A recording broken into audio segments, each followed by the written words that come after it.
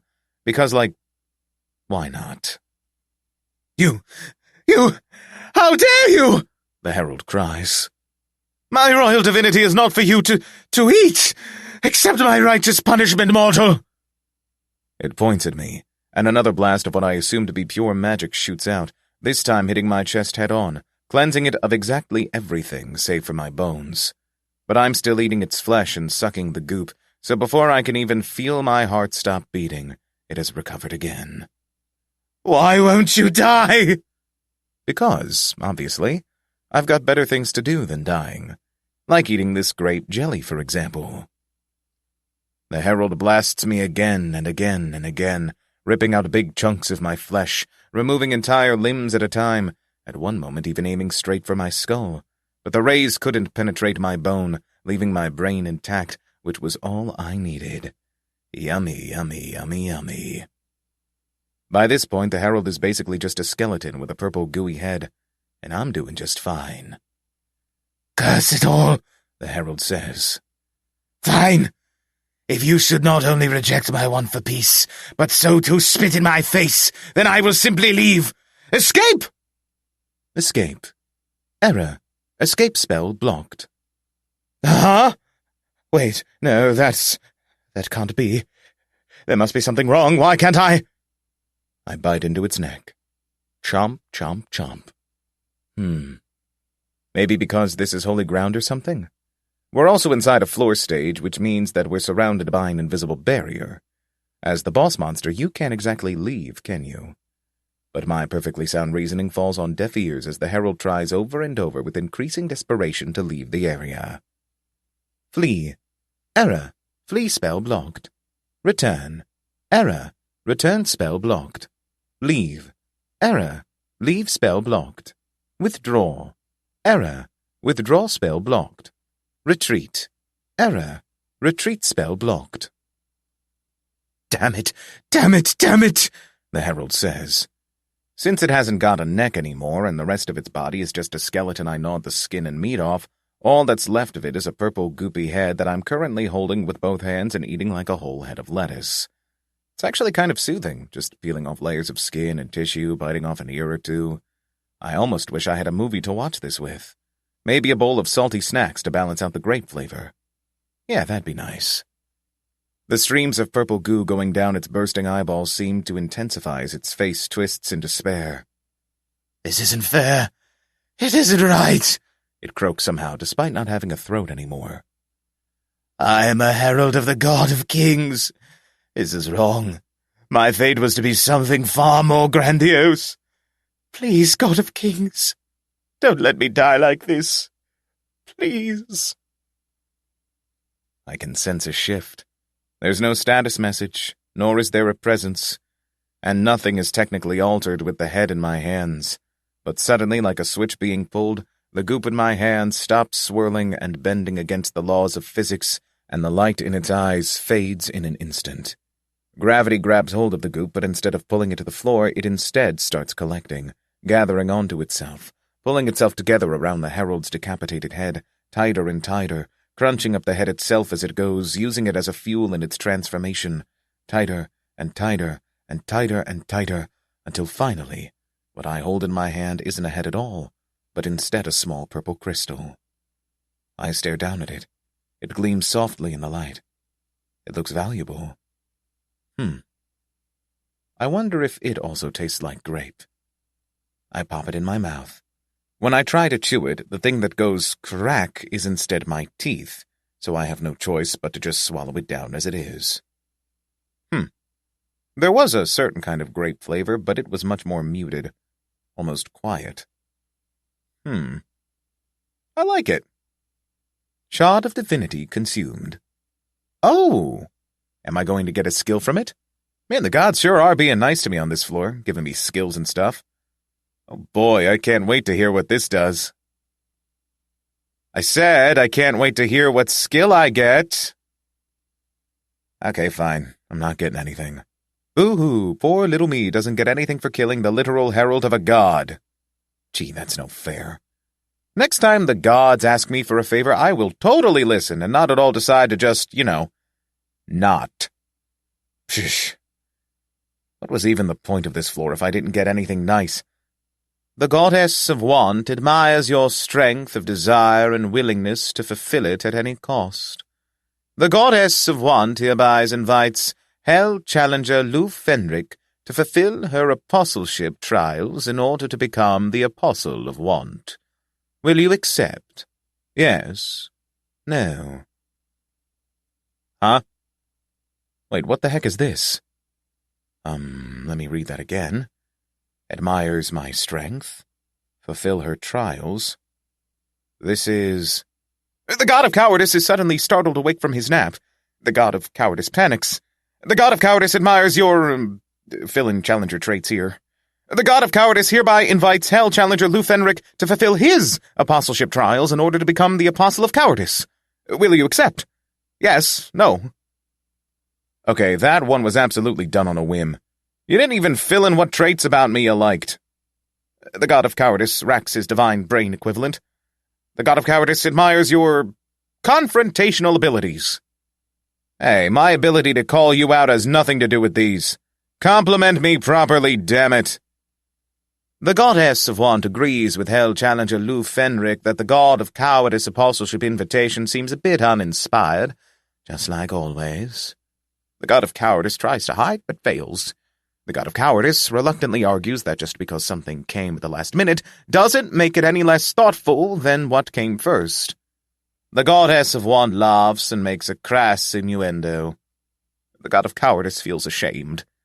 The god of cowardice explains that this is why they broke up to begin with, and that if she would just treat him with a little respect, they wouldn't be living with non-betrothed. The goddess of want is appalled that the god of cowardice would suggest that this was her fault alone. The goddess of want makes the point that if he had only taken the initiative now and again, she wouldn't have had to nag him all the time. Am I, in the middle of something? 8. What's the deal? The goddess of want exclaims that if he hates her so much, why did he let her keep his angel? The god of cowardice winces and tries to explain that the betrothal is permanent and the exchange of angels is likewise. The goddess of want refuses to accept any excuses. Okay, this is all great. I'm glad you both have, reconnected. But I'd like to finish this floor before the next attempt starts, if that's okay with you both. The goddess of want warns Hell Challenger Lo Fennrick not to meddle in the affairs of gods. The god of cowardice silently remembers why they broke up in the first place. Jeepers. This really is some sort of lover's spat, isn't it? The goddess of want kindly informs you that they are not lovers. The god of cowardice kindly informs you that they are not lovers. Right. Sure. So, aside from that, I have no idea what to do. I don't know what being an apostle means or how it's different from being a herald. I don't know what'll happen if I refuse. I don't know if I can accept both or if I have to choose between either the cat or the dog, so, I just don't have enough information to make a proper choice. Honestly, though, I kind of just want to... not. Sure, these two gods have almost always been at least somewhat on my side, and they have given me a pair of skills that have saved my life more times than I can count, but at the same time, why would I ever trust a god? Not a single god I've met so far has been trustworthy. To them, I am almost certainly nothing but a toy running around in the tutorial for their divine amusement. But I can't be sure that refusing them is the proper choice either. The only clear positive in this situation is that I'm not getting any prompt to answer them within a specified amount of time, and the messages themselves aren't going away either. So it would probably be fair to assume that for once they'll give me all the time I need to make up my mind for it. Hypothetically, this means that I could probably put off answering for as long as I want, but they'll probably declare shenanigans eventually and take my lack of answer as a no. If I were a cartoon character, this would be the point at which steam started shooting out of my ears. I just don't know enough. Since the goddess of want and god of cowardice have finished, you have cleared the 10th floor. You have received 1,000 points for clearing the floor. You have received an additional 1,000 points for being the first to clear the floor. For clearing the stage completely, you will receive an additional reward. To repay your debt, the additional reward has been traded for 5,000 points. 12 gods have shown a positive response to you. You have obtained 12,000 points. 24 gods have shown a negative response to you. 24,000 points have been deducted. To repay your debt, the floor clear reward has been traded for 1,000 points. 12 gods liked what I did? Hey, not too shabby. Sure, twice that many disliked it for whatever reason, but 12 is... it's a good start. With this, it shouldn't take me any time whatsoever to build up an empire of points. As per the promise, you have received 100,000 points. Oh, now we're talking. Oh, it's beautiful. I have never seen so many zeros outside games before. I now understand why people willingly enter the rat race. To repay your debt, your inventory has been sold for 0 points. That makes sense, considering that I haven't put anything in my inventory since the last floor. Still, somehow I feel mysteriously insulted. Current debt, 19,228 points. My debt isn't quite back at 0, but with this I have a chance. If I can just get the gods on my side, lick their boots a little, then getting back in the green shouldn't be completely impossible. Congratulations! You have beaten the 10th floor of the tutorial on Hell difficulty. You are hereby invited to meet the Hell difficulty administrator to make a request. Request? Oh yeah, I think I saw someone mention that every 10th floor you get to meet the difficulty admin and make a wish. So this is that then? I wonder what kind of creature the admin will be. If it's a goblin, I don't think I'll be able to restrain myself. The pop-up isn't really changing. Do I need to, I accept? Please stand by. All right, I'm standing by. Should I put on a better hide? After about a minute or so, a new message pops up. Thank you for your patience. The Hell Difficulty Administrator will see you now. Suddenly, I'm standing in a massive dark space. I can't see how big it is, but even though it seems to be completely black, I can still see perfectly. Which might be because of... Before I even have time to describe the massive pajamas-clad moon man sitting in the middle of the room, he grabs hold of me and presses me close to his chest and gives me a hug. He removes me from his chest, smiling down at me as if that weren't the most painful thing I have ever experienced. My body is still trembling. What was that? What was that? Who is this? Where am I? Kitty! The massive being bellows. When I say he's massive, I mean that he's literally the size of a skyscraper. The yellow and blue pajamas with a teddy bear print, and the fact that his face is like a big crescent moon with a face on it makes the whole being huge thing feel 10 times weirder. He doesn't look like he should be anything at all, but he is. Lifting me up, he holds me closer to his humongous face. Now I notice that he's actually got a little bell dangling down from the top of his moon face. It jingles with each movement he makes. Welcome, my friend. I have been waiting on you for so long, and now that you are finally here, I couldn't be happier. His hands are literally squeezing the air out of me, but I recognize the feeling of him talking all too well. Are you like an, god? His smile remains, unmoving, chiseled onto his face like a permanent groove. All in its time, my good friend. He holds me to his chest, bringing me into a hug, and it... He removes me again. My breathing is shallow. If I'd felt this kind of pain before the tutorial, I would have died. I would have had a heart attack, and then a seizure, and then another heart attack, and then I would have died. That's just what would have happened. Please, don't. I stammer, my throat ragged. Don't do that again. I beg of you. He looks down at me. Is that your wish? My wish? Oh yeah, I need to make a wish. A wish. I look at his chest. My brain briefly blanks out at the thought of him hugging me again, but I can't afford to ask him not to. It's just a hug. Doesn't kill me. Makes me want to die, but it doesn't kill me. That's what matters. It won't kill me. I need to make a better wish. What can I wish for? He hums, rubbing at his weirdly pointed chin with one hand. Just about anything. Anything? Almost anything. Almost anything. Like 1,000,000 points?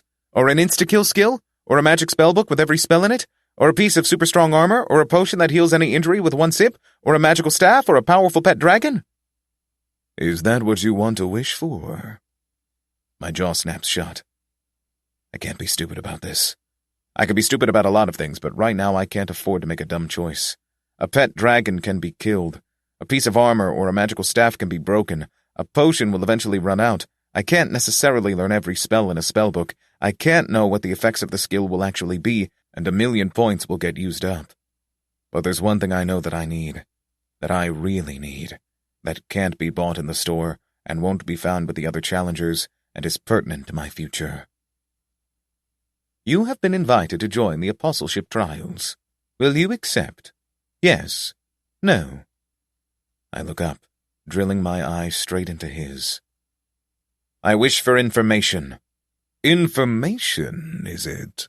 His smile broadens. Is that your wish? Yeah, I literally just... Yes, that is my wish. He snaps his fingers. In that case, I shall grant this wish to the best of my abilities. Gently, he places me on the floor, and before I can really understand what's going on, the space around us shifts once more. Suddenly, I'm standing behind a lectern, and he's in a weird tuxedo holding a couple of cue cards like a game show host. I'm being half blinded by a number of harsh spotlights, but I can still see that in front of us are several rows of empty seats. No, not quite empty. If my eyes haven't degraded into mush, I'm pretty sure that the seats are all occupied by singular fireflies, one in each seat. Behind the both of us is a big screen, currently showing a logo that says, "What's the deal?" "Welcome, welcome," he says to the firefly audience, stretching out his arms as he does. On today's episode of What's the Deal, our dearest contestant, hell challenger PrissyKittyPrincess, will compete in finding out the answers to life's biggest questions. As usual, all questions and answers will be provided by our dear contestant, so give a hand for Kitty! The tiniest round of applause erupts from the fireflies. What the heck is going on? As usual, I am your host. I doubt anyone here is unfamiliar with the rules, but I will still explain it as simply as I can. Rule number 1. Only 10 questions may be answered. And that was all we have in terms of rules. Now let's begin with the first question, shall we? Only 10? But I haven't asked anything. The graphics on the screen shift around, transforming into the question, who the heck is this guy? I stare at the question stares back at me. Nice question, he says, turning to me. Well, shall we hear it? 4 answers pop up on the screen. A, the god of sleep. B, the god of pain. C, the god of comfort. D, not a god at all. I blink at them. Hang on. I'm supposed to answer? Hey, that's unfair.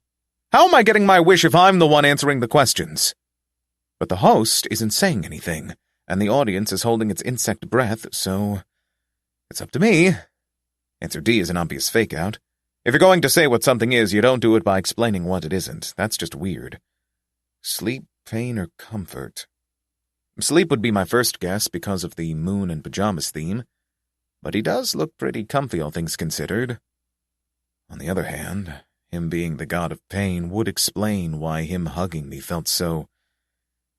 Yeah. I look down at the lectern in front of me. There are 4 buttons labeled A, B, C, and D. Even though I feel unsure, I press B. A horn toots and a spray of confetti arches over the scene as the screen flashes green. Nice deduction, he says. I am indeed the god of pain. Very impressive. For that, you get 1 point. Something dings in the lectern. Leaning over it, I'm able to look at the front of it, which bears the What's the Deal logo alongside my username and a screen that now shows a big 1. What is that even? Oh, we've got another question. Let's see it on the big screen, folks, Payne says, and I turn to the screen just in time to watch it change one more time, in this case showing the question, what is that number even for? After a second or so, 4 answers pop up. A. Just for fun. B. Each point grants another wish. C. Each point grants 1 point. D.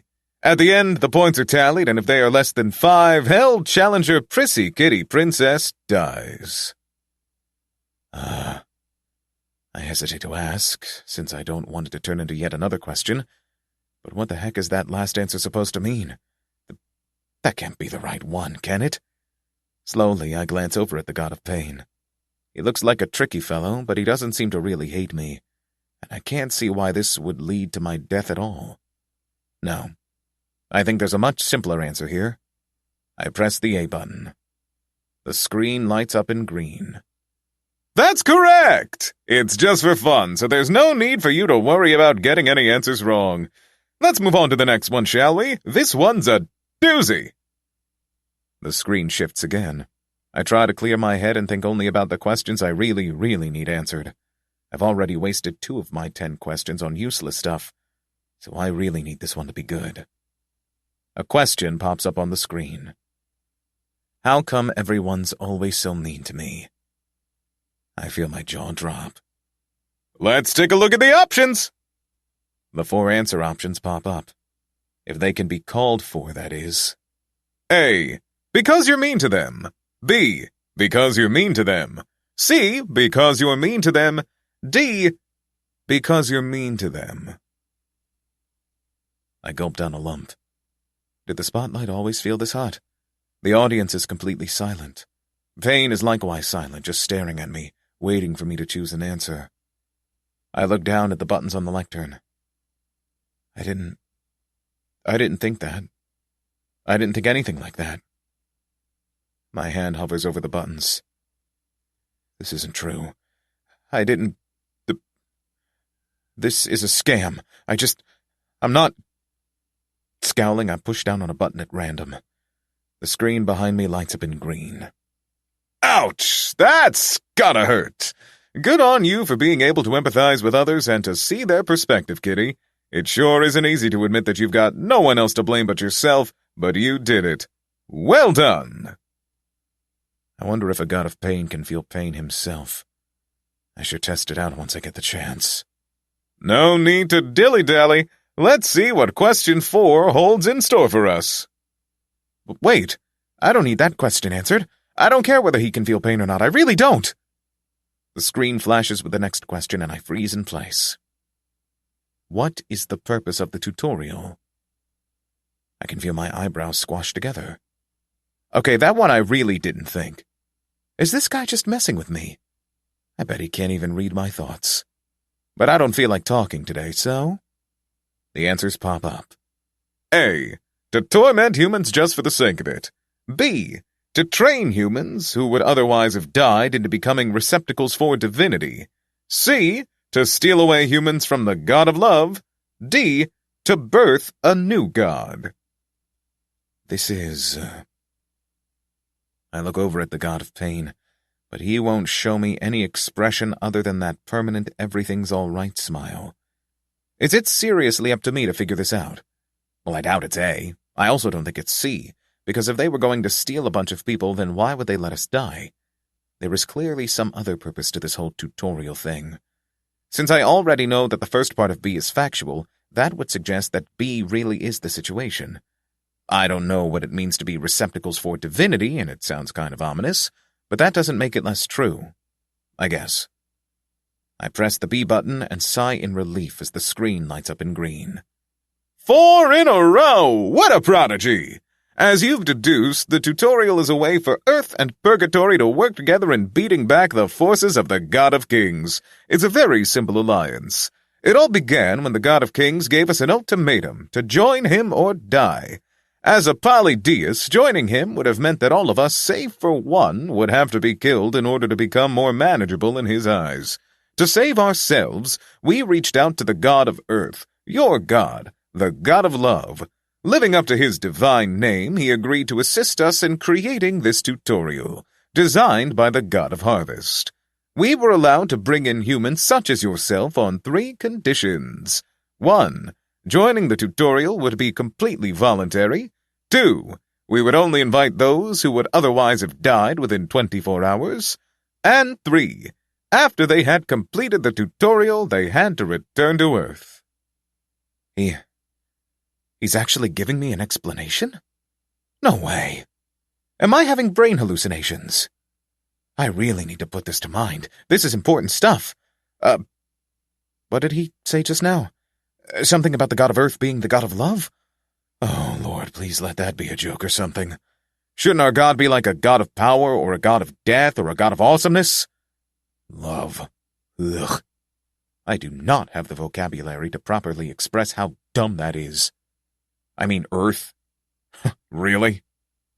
The tutorial itself, Payne continues, is designed in order to strengthen you so that you may be used in this war against the God of Kings. By defeating enemies and clearing floors, you earn levels and skills, both of which are granted directly by us gods. Equipped with this divinity, you will be able to resist the power of the God of Kings. Neat, huh? Okay, wait just a minute. Sure, I chose to join the tutorial, but I never agreed to be part of this fight against this God of Kings fella. I only killed his herald because I had to in order to beat the floor. Once I'm back on Earth, I'm going back to gaming, and that's final. Let's continue on to the 5th question. Hey, wait a second. I'm not done digesting that last one yet. What the heck does that all even mean? A question pops up on the screen. What is an angel? What is an... I honestly haven't thought about that. Sure, want and cowardice mentioned angels in their lover's spat, but angels are... Isn't it only obvious that a god would have angels? The answers quickly take space on the screen. A. They are the servants of gods. B. They act in the name of their god by using their divinity in a more focused manner. C. They are exchanged in the ritual betrothal ceremony between gods and goddesses. D. All of the above. Okay, this feels like another one where the answer is kind of obvious. I know that C is the correct answer because that's what cowardice said. On the other hand, just because this is what the angels are used for doesn't necessarily mean that this is what they are. C isn't the right answer, but it also isn't incorrect. A and B both feel plausible, and they are both direct descriptions of what the angels are in and of themselves, which would suggest that several answers are correct. In that case, there's only really one answer. I press the D button. Ding, ding, ding, ding! That's another correct answer, folks. Our dearest challenger sure is on a roll, isn't he? Waving to the audience, Payne turns to me. If you're wondering, these wonderful moving stars, these firefly angels, are the gift I was given by the goddess of pleasure upon our happy day. In return, I gifted her my little sheep. Like this, I can use her powers, and she can use mine. Isn't that lovely? Actually, I kind of don't care about your marriage status. Why should it matter to me if you gave some lady a bunch of sheep for a wedding gift? If you ask me, that's just plain weird, not to mention inconvenient. Do you know how much grass and hay sheep need to eat daily to stay alive? This is more of a white elephant than a proper wedding gift. Angels are differently strong individually depending on how many angels one god has. Since I and Pleasure both have so many angels, each individual contains a relatively small fraction of our divinity, but the amount of divinity is the same between gods. An angel is an angel, no matter what god it serves. Right. Honestly, I don't care a lot about angels. If you ask me, they seem more like glorified wedding rings than actual individuals. Before I even have time to finish my train of thought, and without waiting for the host of the show himself to say anything, the next question pops up on the screen. Why is the god of pain such a dork? I read the question. Then I read it again. It still says the same thing. Slowly, I turn to look at Payne. Much like I am, he's staring at the question. The cue cards he's holding fall out of his hand, startling him out of it. Oh, that was, Falling down on his knees, he begins gathering up all the cue cards again. I catch a peek at one of them. It says, salmon, tuna, indigo, bream. Standing back up again, Payne nervously chuckles. That's, I'm not trying to say anything here, but, calling me a dork is a bit, He shrugs dejectedly. I just thought that making it like one of your Earth game shows might make it a bit more fun, so I just, not that it matters or anything. I'm the god of pain, so, obviously a hurtful word or two from my favorite little challenger won't do anything. Usually, the thought of apologizing never even crosses my mind, because I rarely feel like I've done anything wrong. But right here, right now, in a situation where I don't think I've technically done anything wrong, the urge becomes too much. I look down at the lectern and the buttons. I say. I don't think you're a dork. It was just, I gulp. I'm sorry. The game show it's fun, I guess. He perks up. His eyes, gleaming with appreciation, stare into me. So you don't think I'm silly? You want to keep doing the show? I take a deep breath. In, out, in, out. Yeah, I bite out after a long pause. Sure. I want to keep doing the show. He lights up and the possible answers flash on the screen. A, glad. B, to. C, here. D, it. Robotically, I look back up at Payne. He's still smiling. Silently, while still keeping eye contact, I press B. The screen fills with green and confetti, but I don't remove my eyes from him. Let's see what the 7th question has in store for us. I refuse to turn away from him, but the next question that pops up is too much for my curiosity to withstand, and I glance away to check it out. How is Simel doing? I look back at Payne. He doesn't seem to find the question odd in the slightest. Before I can make up my mind on whether to verbally explain to him in the strongest words I can muster why this question is way too personal to put in front of this audience of insects, the answers pop up. A. He's doing good. B. Recently picked up a new hobby playing the flute. C. Never been worse, suffers daily nightmares, has unwillingly taken a leadership position. D. Recently married. Ha! This one's so easy I don't even have to think it over in the least. I press the A button.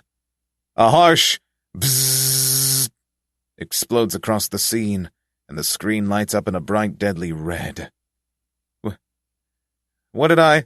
Uh-oh, wrong answer. That's a shame. Better luck next time. No, wait. Which answer was right? Was it B? I can see him playing the flute, but I think it's more unlikely that he'd get married. He didn't exactly seem like the romantic type, but you never know with people. No matter how closely you know them, they can always change their mind, so... Here comes question 8. Good luck, Payne says as he points to the screen with a flourish. The question blinks into existence. Where the heck do these questions come from? So you're telling me that I only have 2 opportunities left to get the one question I really need to have answered pop up. Is that it? How useful. I hate this world. The answers show up less than a second later. A. The god of pain makes them up on the fly. B. They mirror questions asked to the other difficulty administrators by previous challengers. C. They are decided by the fireflies doing a vote. D. They are ripped wholesale from your mind, memories, and thoughts. Okay. Getting this right means that I'll know better how to manipulate the questions that pop up in the future. If I get it wrong, it won't get answered at all. Right. My whole life is one big scam, and I'm the sucker at every turn. It wouldn't be weird to assume that Payne has seen everything I've done for the past floors, but I also don't think he'd purposefully use my own verbal mannerisms. That's just plagiarism, and I am not shy to sue. I don't think other challengers have asked about how a single goblin in Purgatory is doing, especially not Simel personally. The fireflies, despite being angels, are still insects and therefore can't know me personally. I press the D button. The screen flashes with green and I sigh in relief. This means that I have a way of getting the question I want. I only have 2 left. I need to make them good ones. Nice one! Indeed, the questions get dragged straight out of your lovely mortal brain. To say that I can read your thoughts, as you put it, would be disingenuous, but not entirely false. I simply understand your intention, and by comprehending your brain's simple structure, I'm able to add your mannerisms to be able to read approximately what you're thinking. That's way too convoluted to be true. It isn't! I blink. Wait. So you could understand me this whole time? All of it? Pretty much. Okay, that's, I think I'm going to ignore that. Yeah, let's. I mean, if this was true for every god, it would mean that no matter where I am or what I'm doing, they are constantly peeking into my head. Sure, I had a feeling that might have been the case, but to have it spelled out like that, face to face, is completely different. I can imagine that, Payne says with a sage nod. I almost want to tear his face off, but he could easily counter it, what with the mind reading it all. Though, since you've been such a good sport, I might as well mention that the more divinity you hold, the harder it will be for us to understand your brain. But I don't mean our divinity. Even if you were at level 500, since your divinity comes from us, we would still understand you. But that shard of the God of Kings divinity that you consumed earlier is a whole different story. It wasn't much, but it's already making your brain slightly more indecipherable. Not much, but if you continue to do us favors in killing the God of Kings heralds, who knows? His smile turns enigmatic, but all I hear is that the more purple goo I eat, the more privacy my brain will have. It's like a VPN, but for your lobes. Interesting. And now on to our penultimate question. Huh? Wait, shoot, I need to send out my brain waves as hard as I can. Apostle, apostle, apostle, apostle! The question appears on the screen with a fun, colorful graphic. What is an apostle? I gulp. Okay, sure, this isn't a bad question, but I don't need to know what it is to be able to be it. While I'm still reeling over the fact that I only have 1 chance left, the answers quickly appear. A. A mortal whose form has been flooded with a god's divinity to the point where they lose their individuality to become a perfect servant of the god. B. A god briefly taking the form of a mortal to act physically. C. A mortal granted a fraction of a god's power in return for their contractual servitude. D. A mortal who acts in the name of a god to further their desires. Okay, this one's a bit complicated. I doubt it's B, since nothing I got from Want or Cowardice suggested that they would be the ones doing anything. I don't think it's D either. Tons of mortals do stuff in the names of various gods, but that doesn't really make them apostles specifically. It's either A or C, then.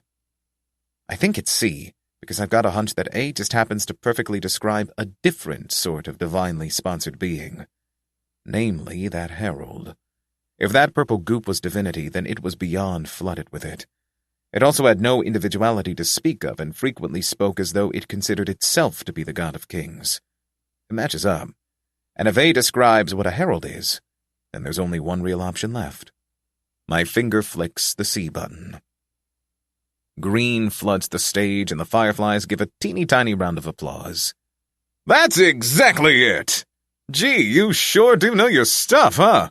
It's almost like you didn't need to wish for information at all. Ha ha! Payne jokes. At least I think it's a joke. I don't know for sure, but I really hope it is. If he's telling the truth, then I'm using my next wish to ask him to take an acid bath and dry himself off with sandpaper. Well, boys and girls, angels and mortals, we've finally reached the last and final question for the night. The tension is palpable. Will our most favorite challenger answer the most important question in life? Or will his hopes and dreams be squashed right before his mortal eyes? Let's have a look. Already? Hang on, I haven't cleared my brain yet. I need to meditate before you... The final question flashes onto the screen. Whose apostle should I become? Now that's a spicy question! Payne exclaims, his face one big grin.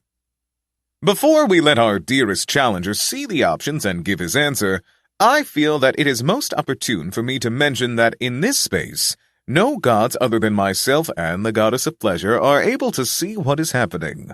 You are free to make whatever arguments you please without fear of the possible repercussions. Now, on to the answers!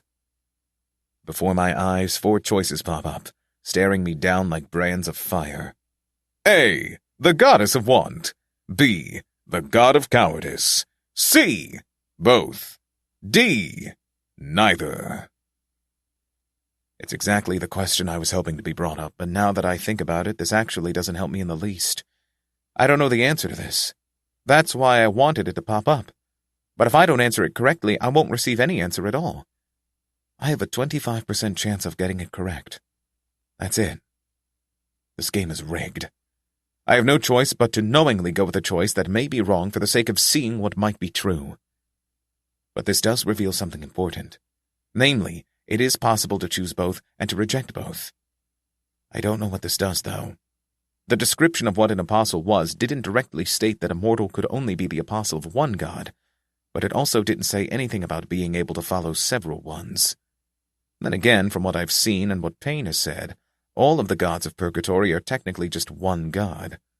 I have no idea how that's supposed to work, but that might mean that since the divinity given by 2 gods is the same, it might be doable. However, if receiving the divinity of 2 gods is too much, then I may just literally burst and become a herald. This is way too complicated, and I don't get anything, but... if the purpose of the tutorial is to make us receptacles of divinity, then isn't there a chance that, unlike goblins, I could become an apostle of 2 gods? On that note, if it weren't possible, then they wouldn't both have suggested it, right? They're gods. Shouldn't they be smart? I glance over at Payne, where he stands staring at me with that big, goofy grin. Okay, I've changed my mind. Smart would be the last word I'd use to describe any divine entity. If they were smart, they wouldn't be against me. In that sense, the argument is less a matter of whether I can or can't choose both, but more if I should. I don't know if you've noticed this, but, these 2 gods in particular kind of hate each other. If I accept both, I might just get slapped in the face with them deciding to fight over me like 2 kids with a doll, each giving me more divinity than my body can hold, with the eventual outcome being that I get ripped apart in the process. Sure, you could call that a nightmare scenario, but the fact of the matter is that any interaction I have with these literal gods is always mere words away from my death. This god of pain guy is no different. Sure, we're amicable right now, but if he wanted to, he could literally make me feel so much pain that I wouldn't even have time to bite my own tongue before the sensation short-circuited my brain. The only reason I'm not actively panicking is because if he wanted to kill me, I'd already be dead. Also, he looks like the mascot for a knockoff night owl. How can I possibly take that seriously? To return to the subject at hand, what I really need to know right now is whether I should accept this at all. Getting divinity from a god would be cool if the gods themselves weren't such doofuses. Additionally, the idea of being in their servitude makes me physically violent. With all of this combined, there's only one button I can possibly press. I slap my hand down on the D button. Neither. The screen flashes with red and a loud, angry bzzz slashes through the air, and I feel my heart drop. I look over at Payne. Ooh, bummer. So close. Well, 8 out of 10 points is still quite high, so for your admirable efforts, you get the wonderful prize of... I slam both hands on the lectern faster than my brain can process what's happening. Wait! I shout. Why shouldn't I pick either? What will happen to me? Will they hurt me? Will one try to kill me for it? Will I get hurt further down the road? Will they revoke my sovereign skills? Will they remove skills they gave me that I didn't know about? And if I have to pick one or both of them, which should I do? Want or cowardice? What happens if the god of cruelty tries to jump into this mess? I wished for information, so give it to me! He pauses briefly, turns to me, and smiles. Then he turns back to the audience. As I said, for being such a champ, Kitty will receive the wonderful prize of getting another hug from your most beloved god of pain. My eyes widen, and I want to say something, but no words will come out, and I can do nothing but stare as he slowly approaches me, one step at a time, his hard leather shoes going clack, clack, clack against the stage, his arms stretched out, and his chest bared in a gesture of friendliness and compassion. I back away from the lectern. No, I don't want a hug, please. Oh, God, please, I won't ask any questions anymore, so please, just... I'll do a tutorial as many times as you want, anything at all, just so long as you don't... He brings me into his arms. Through the white, silent, shrieking pain, I hear only his voice. To those that know me, I am large. To those that love me, I love them. I am pain, and I will walk with you, now and forever. The pain abruptly ends, and I jerk out of it, sweating and shaking and trembling, and with a dry mouth and staring eyes, the same way you feel when you're startled out of a horrible, terrible nightmare that never seemed to have an end. Except the nightmare looks so silly when you look back on it that you can't understand why you felt so scared about it at all. The god of pain hugged me. Why do I feel my heart beat quicker and my breath turn into panting hyperventilation when all that happened was that I got hugged by a stupid moon man? I don't get it. I just don't get it. The god of cowardice hereby invites Hell Challenger Lo Fennrick to fulfill his apostleship trials in order to become the Apostle of Cowardice. Will you accept? Yes? No. The goddess of want hereby invites Hell Challenger Lo Fennrick to fulfill her apostleship trials in order to become the Apostle of Want. Will you accept? Yes? No? I stare at the two messages in front of me. By giving a quick glance around, I can tell that I'm in the lobby of the next floor. Wonderful. The white wallpaper really does give it that insanity-inducing glow that's so chic nowadays. But I can't afford to put this off any longer. I can't refuse them both. I don't know if I should choose one, and in that case, which one would be the proper choice. Even if I assume that picking one will relinquish the support of the other, I still can't decide.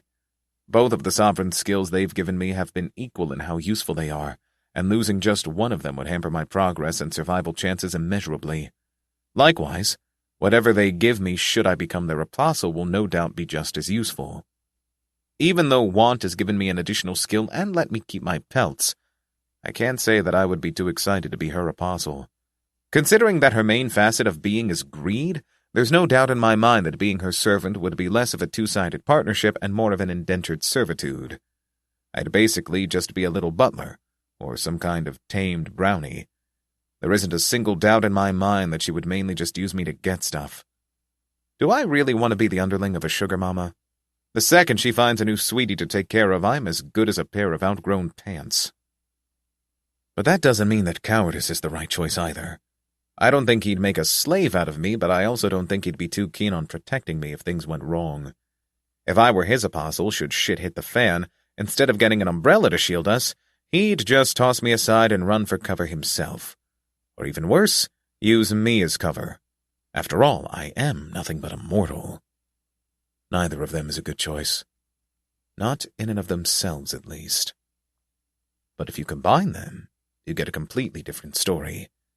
If one of them has me, then I'm disposable. However, if they're fighting over me, over my attention and gratitude, then I have a chance. There is only one real option here. Twice the gods, double the rewards. I place my index fingers to both yes buttons and press them simultaneously. You have accepted the apostleship trials of the goddess of Want. You have accepted the apostleship trials of the god of cowardice. Want apostleship trials progress, 0 out of 365. Cowardice apostleship trials progress, 0 out of 23. Huh?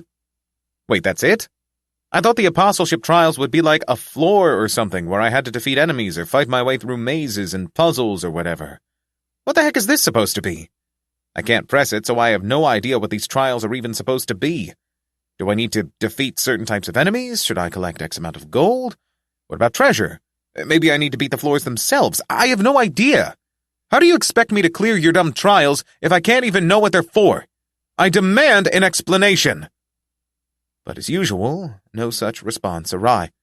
The god of cowardice clears his throat equivalent and prepares to give a lengthy explanation. The goddess of want barges in and chastises the god of cowardice for his ignorance. The god of cowardice attempts to defend himself. The goddess of want gets into a spat with the god of cowardice. The god of cowardice gets into a spat with the goddess of want. Okay, so in other words, I seriously should just never try to get these two in the same room, huh? What a lovely couple. The goddess of want kindly informs you that they are not a couple. The god of cowardice kindly informs you that they are not a couple. Yeah, I get it. So buzz out of my screens already. It's starting to get annoying.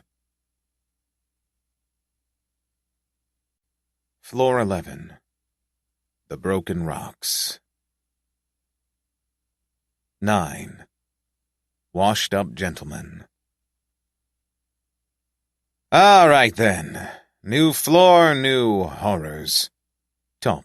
Status. Community. 0001. Day 259. The 10th attempt will begin in 12 days, 23 hours, 59 minutes, 59 seconds.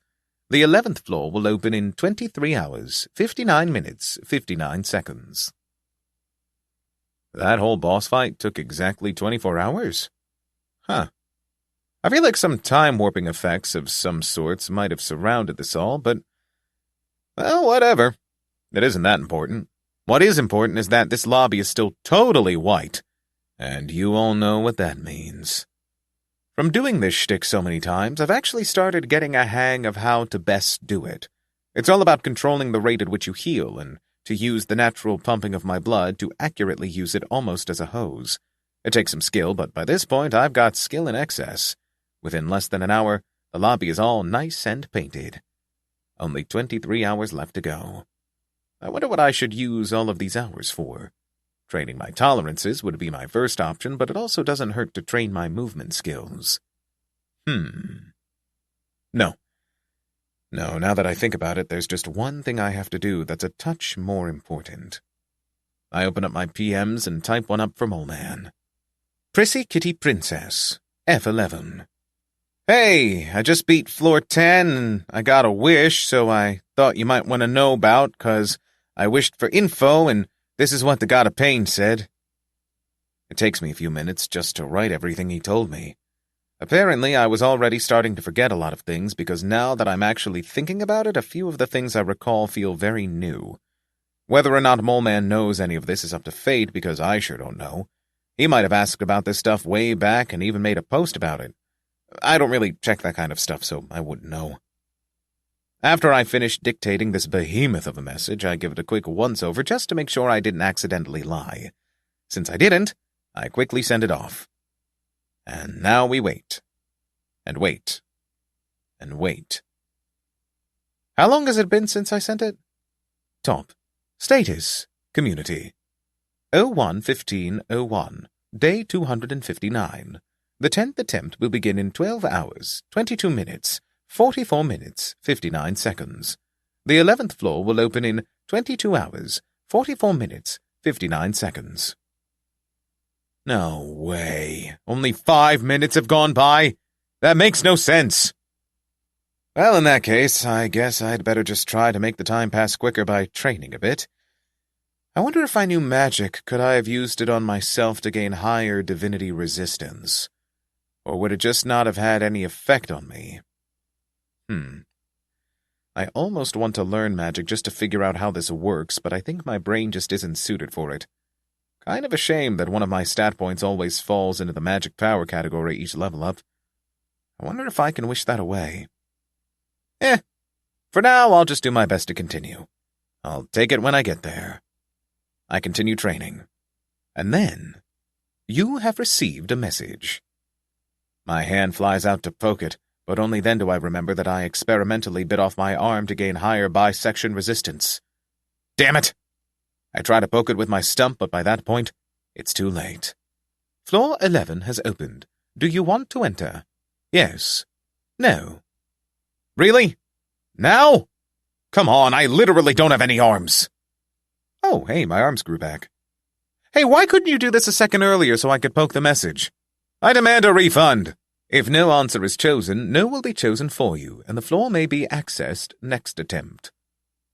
Damn it! Fine. I'll just check his message once I'm on the floor. How's that? As usual, the world holds no answer for me. Scowling, I press the yes button and pretend to be surprised when the floor shifts beneath my feet and I'm suddenly standing on a rocky alcove overlooking a stormy sea. Wow, how original, a sea! As if those don't exist on Earth. What's next? Are you going to show me rocks? Oh, I see rocks leading out into the ocean! Real original, God of Harvest! Or should I call you Farmer Boy? Yeah, I think that sounds better. Damn hippie. Tutorial stage, hell difficulty, 11th floor, the broken rocks. Clear condition. Pass over the sharp rocks to reach the small island.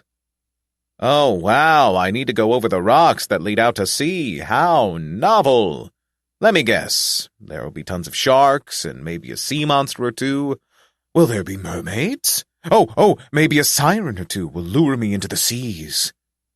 Rolling my eyes, I open up my messages, but before I can even check his message, a song calls out to me from the seas. A beautiful aria. I don't like music, never really have, but this can't be called music.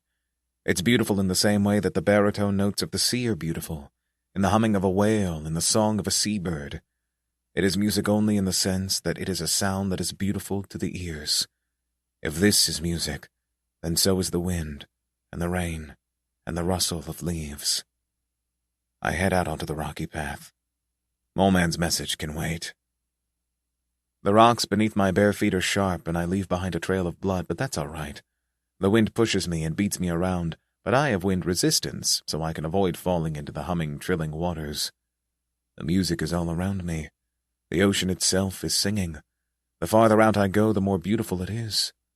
I'm not walking anymore, I'm simply skipping from rock to rock, caught up in a dance.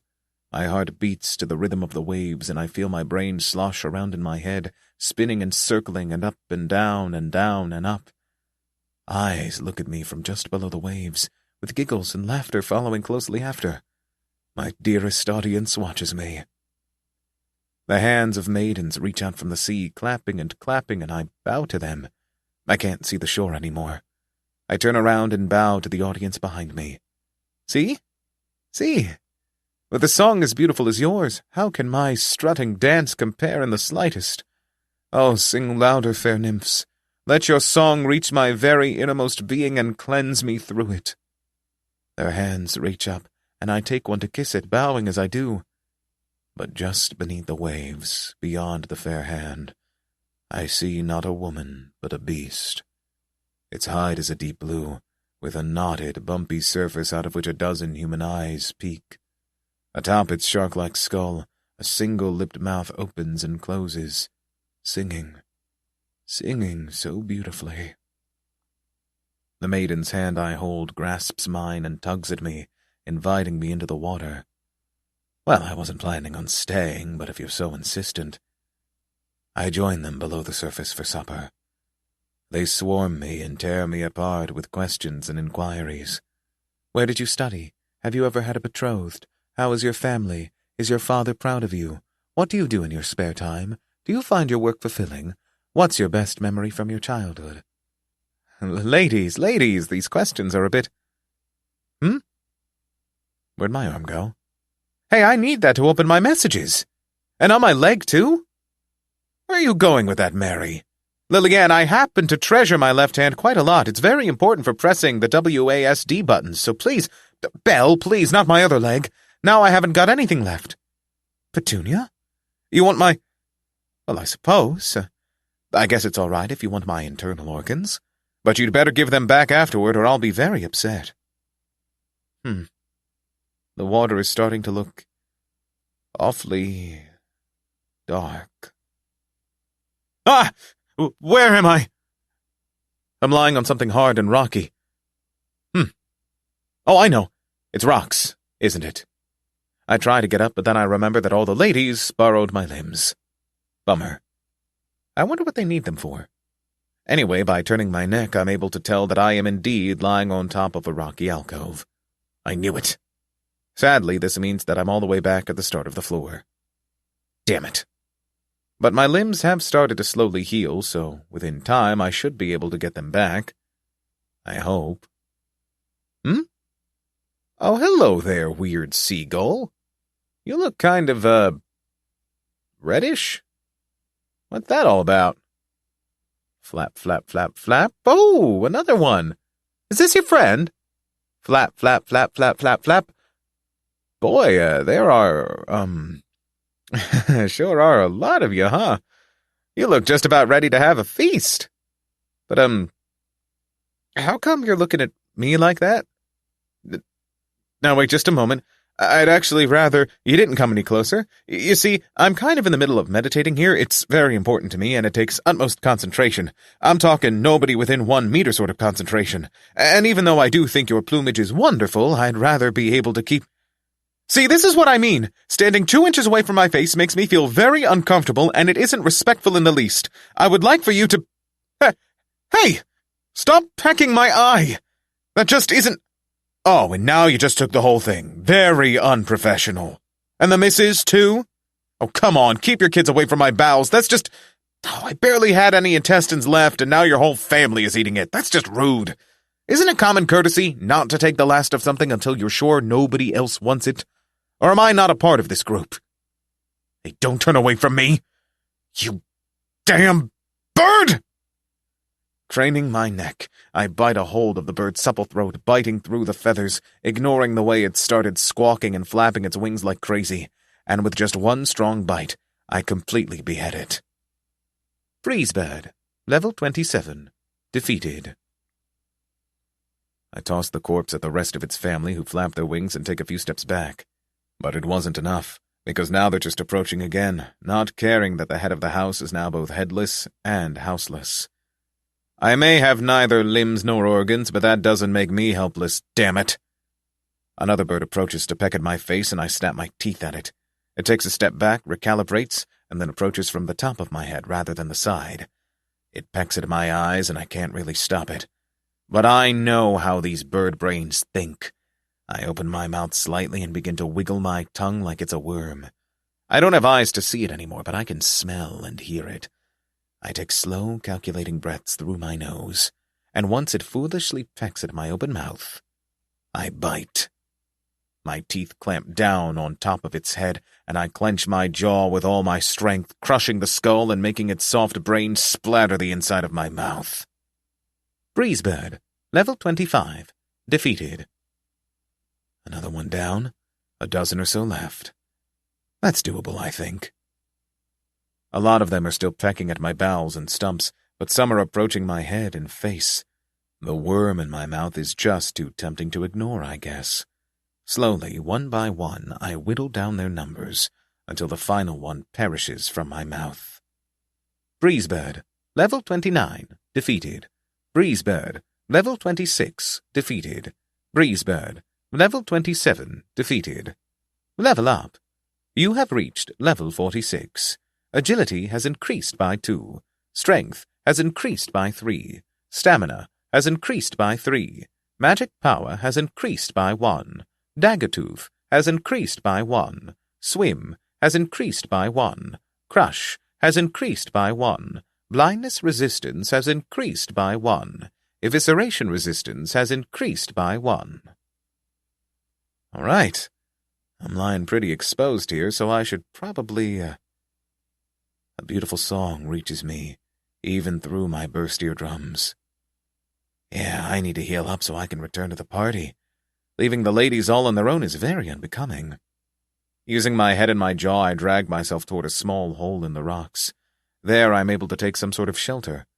There's a lot of crabs taking tiny crab nibbles off me, but since I can just crush them by bashing my skull onto the rocks, it's fine. You have learned Concussion Tolerance Level 10. You have learned Concussion Resistance Level 1. Yep, totally fine. I close my eyes and meditate. A canto appears to you. Along the upper rim of a high bank formed by a ring of massive broken boulders, we came above a crowd more cruelly pent. All right, sure. Once my arms recover, I use them to eat the crabs. I don't get any messages for doing so, which means I don't need to eat all of them, but I still do. Yummy! Very crunchy, and with a soft, surprisingly sweet inside. After some time, I recover enough to emerge and return to the party. Staggering across the rocks, I try to regain my groove, but for some reason the groove just isn't there. Weird. When I look down into the depths, I find that all the ladies have food in their mouths, so they can't sing. Not talking with their mouths full is far from disrespectful, but the fact that they're eating the limbs and organs they borrowed from me is very uncouth. I was expecting those to be returned, thank you very much. One of the ladies notices me and quickly swallows a few of my fingers. She sticks her arms out of the sea, inviting me for a dance, but I've got a better idea. I'm kind of tired of always coming to visit you, so how about we take this dance? I take her hand. At my place. Pulling her out of the water, I expose her for what she truly is. A bulbous, bony creature with 4 maidenly arms emerging from the top of it, its thick, scabby tail beating furiously in the air. And now, out of the water, her singing sounds less like something a pretty lady could create, and more like a horse blubbering from a beastly throat. Ew. Gross. As she flails through the air briefly, I simply stick out my arm at her, straight, stabbing her through the chest. But as it slides in, her beastly sharp-toothed lower mouth also bites into my shoulder, which is very unseemly for someone unwed. However, as close to her as I am now, I can finally see what she is. Lady Lure, level 43. Uh-huh. Lady? You sure about that? Well, all right. For her crimes of being unladylike, I sentence her to death. Are all in favor? Great. Pushing my clawed hand into the side of her head, I make a drilling motion until I get far inside to grab her neck. Fish or not, a broken neck is a broken neck. I clutch my hand hard enough to feel the bone break. Lady Lure, level 43, defeated. The second she goes limp, the song sung by the other ladies turns chastising. Hey, why are you taking her side? She wasn't being respectful in the least. All I wanted to do was to invite her over to my place. Is that really so bad? Oh, damn it, these songs are just... Biting off the fingertips of both of my index fingers, I stuff them into my ears, effectively sealing out their annoying song. That's weird. Where did the ladies go? You have learned Delusion Resistance, level 5. Something weird is going on. I look down into the watery depths. A lure looks up at me. Lady Lure, level 40. Ah, so that's how it is. I let my eyes go up the path of stones. Yep, still can't see where I'm supposed to be headed. That means I've got plenty of time to do away with these lures. I won't bore you with the details, but there's a pretty simple way to catch the lures. See, they aren't as smart as they seem. Not in the least, as a matter of fact. At first, I just did what I did with the first one by pulling them up on the rocks. That was a pretty good idea. Facing one of these things underwater is a very, very bad idea. The agility buff they have down there is ridiculous, so it's best not to even try it unless I want to wash up on the shore again without any organs or limbs. From what I can tell, they don't like eating bones, so they usually don't go for the skull or even the neck. This is technically good for me, but it's also very annoying since it means I have to redo the whole damn thing all over again if I get caught. After a while, though, the lures caught on to the fact that I'm not actually going to join them for a dance, so they stopped inviting me, which totally didn't hurt in the least, and I took it without crying even once. So how do I catch them then? Well, that's very simple. I just use my own bowels as a lure. My small intestine works well as a rope, and my spleen, which I don't use anyway, is apparently yummy enough for them to bite. I use one of their own teeth as a hook, so then I just reel them back in. Easy stuff. By the time I finally reach that damn island, there aren't any more lady lures to try to do away with me. Aside from a number of breeze birds that tried to peck me to death, there weren't any other enemies with levels, so once I took care of the breeze birds, I was finally free to try to beat the stage for real. I step onto the small rocky island. It can only be considered an island because it's the end of the rocky path. In terms of what it actually is, it's basically just made up of rocks, big and small, with the island itself being one big rocky outgrowth.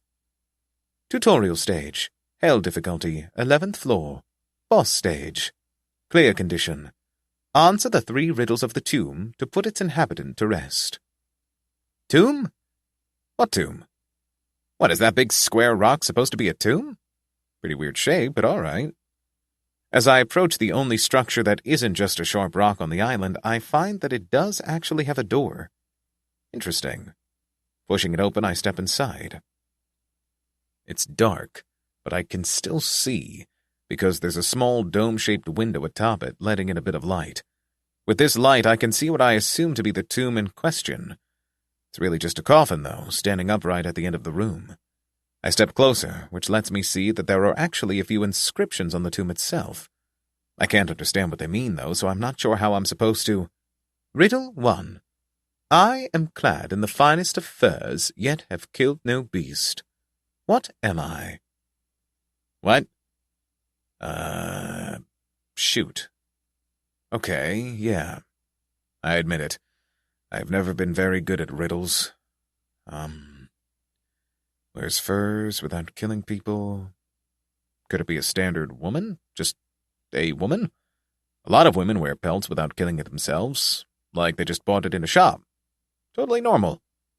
Yeah, that's my answer. A woman. You have answered a woman. Incorrect. The answer was a cat. I call bullshit! What the hell, that's not even... How the heck can you say that cats don't kill things? Sure, it's not like they wear the furs of the things they kill, but how can that answer possibly be correct while mine isn't? This just... Thump. Inside the tomb, something rattles. A crack spreads across the front of the tomb. Okay. That's worrying. Riddle 2. I sing, and yet I have no breath. What am I? Okay, let's think this through. I want to say the lady lures because they literally sang without breathing, but that's too easy. It's not going to be that. I have no idea what it'll be, though, so... Singing with no breath, so it's inanimate. That means, Right! I think I know it. The answer is... the wind. You have answered the wind. Incorrect. The answer was an instrument. Damn it, this is bullshit! An instrument? Which instrument? Instruments don't sing. They toot and whine, and that's it. How can you sing without breath? The wind sings. It whistles and it howls, and that's exactly what the wind does. And you can't say wind has a breath because you have to be alive to be able to breathe. And you kind of have to have a throat and breathe to be able to sing, but apparently instruments sing too. Absolute bullshit. The tomb thumps again, and the crack spreads further, an ominous red light streaming out from inside it. Shoot. Okay, Riddle 3. In all the world, there is only one of me. I am never seen, but always known. I hold no rallies, yet I have countless followers. What am I? I'm calling my lifeline. I open up my PMs. PrissyKittyPrincess, F11. Hey, Mole, in all the world there is only one of me. I am never seen, but always known. I hold no rallies, yet I have countless followers. What am I? Leaning back, I await a response, but within only a few seconds. Please choose your answer, or it will be considered incorrect. You have 29 seconds left to answer. My jaw drops open. I stare at my PMs. Come on, Moleman. You're always so fast with this stuff, so just be a bit quicker this time. Come on, please! Please choose your answer, or it will be considered incorrect. You have 11 seconds left to answer. My mind whirls. Shoot! Please choose your answer, or it will be considered incorrect. You have 4 seconds left to answer. Damn it! Okay, it's the wind. I don't care anymore, so let's just say it's the wind again. That's my answer. The wind. You have answered the wind. Incorrect. The answer was the north wind. I fall to my knees. That's it. I can't handle this anymore. Let the tutorial kill me, I don't care. I accept it. Just please, let me die with dignity. The tomb before me thumps and beats, and the fiery crack begins to web across the entire tomb. A message pops up in front of my eyes. Super Moleman, 59. Oh, that's a tricky one. Let me see here. It could be a lot of things. Oh, this is for the tomb, right? How about the north wind, or maybe something simpler like direction? It could also be a concept like faith, but that might be too far out. I hope this helps. Good luck. It's all right to fail one or two of the riddles, so don't worry if you get it wrong, as long as you get the other ones right. Uh-huh. Thanks, Moleman. Appreciated. Riddle 1, incorrect. Riddle 2, incorrect. Riddle 3, incorrect. The wrath of the flaming risen has been awakened. Here we go. The tomb bursts open with sharp bits of rock flying everywhere, one stabbing deep into my chest and breaking a rib or two, which is totally uncool. I don't know exactly what I expected the inhabitant itself to look like, but a burning skeleton wasn't exactly it. Not that I'm complaining, it looks awesome, I'm just a bit surprised is all. Flaming Risen, level 53, boss. Okay. I want to quickly consider the pros and cons here. First, being killed by a burning skeleton for failing to answer his riddles 3 is both cool and lame. I mean, burning skeleton? Awesome. Being remembered for failing 3 trick questions? Not quite as cool. Oh, and I never did check out what Moleman's earlier message said. Okay, fine, I'll fight. I stand up, but only a second too late as the skeleton stabs his hand into my chest. My skin bursts into flames and my flesh starts to cook and I can feel it groping after my heart. Very rude. I grab onto its skeleton arm and break it off, but the skeleton hand inside my chest keeps going. That's worrisome. Also, holding the skeleton's hand is making my hands cook and char, which in turn makes my fingers curl up and close around the skeleton's arm, so I can't even let go. Not good. In a fight like this, I can't exactly afford to lose both of my arms, so I keep my grip on it. I have no idea if this skeleton can be beaten through normal means, but that doesn't actually matter too much. I have more than just normal means to work with, after all. Still gripping it, I activate Touch of Reverse Tolerance. Touch of Reversed Fracture Tolerance, level 7. Touch of Reversed Divinity Tolerance, level 7. Touch of Reversed Drowning Tolerance, level 7. Touch of Reversed Cold Tolerance, level 7. Touch of Reversed Blunt Tolerance, level 7. Touch of Reversed Oxygen Deficiency Tolerance, level 7. Touch of Reversed Fever Tolerance, level 7. Touch of Reversed Hypothermia Tolerance, level 7. Touch of Reversed Balance Nausea Tolerance, level 7. Touch of Reversed Acid Tolerance, level 7. You have learned Touch of Reversed Tolerance, level 8. The skeleton's flames flicker and it starts to crack here and there, but I'm far from done. Touch of Reversed Fracture Tolerance, level 8. Touch of Reversed Divinity Tolerance, level 8. Touch of Reversed Drowning Tolerance, level 8. Touch of Reversed Cold Tolerance, level 8. Touch of Reversed Blunt Tolerance, level 8. Touch of Reversed Oxygen Deficiency Tolerance, level 8. Touch of Reversed Fever Tolerance, level 8. Touch of Reversed Hypothermia Tolerance, level 8. Touch of Reversed Balance Nausea Tolerance, level 8. Touch of Reversed Acid Tolerance, level 8. That was apparently enough, as the bones I hold in my hands turn brittle enough for me to crush it fully. The flames don't even cover the entire skeleton anymore, but rather only its head alone. So that's where it's coming from, huh? Since my hands are curled anyway, I just clench them fully. Time to punch some skeleton. And I'm just about to do so when I feel something hot and burning clutch around my still-beating heart.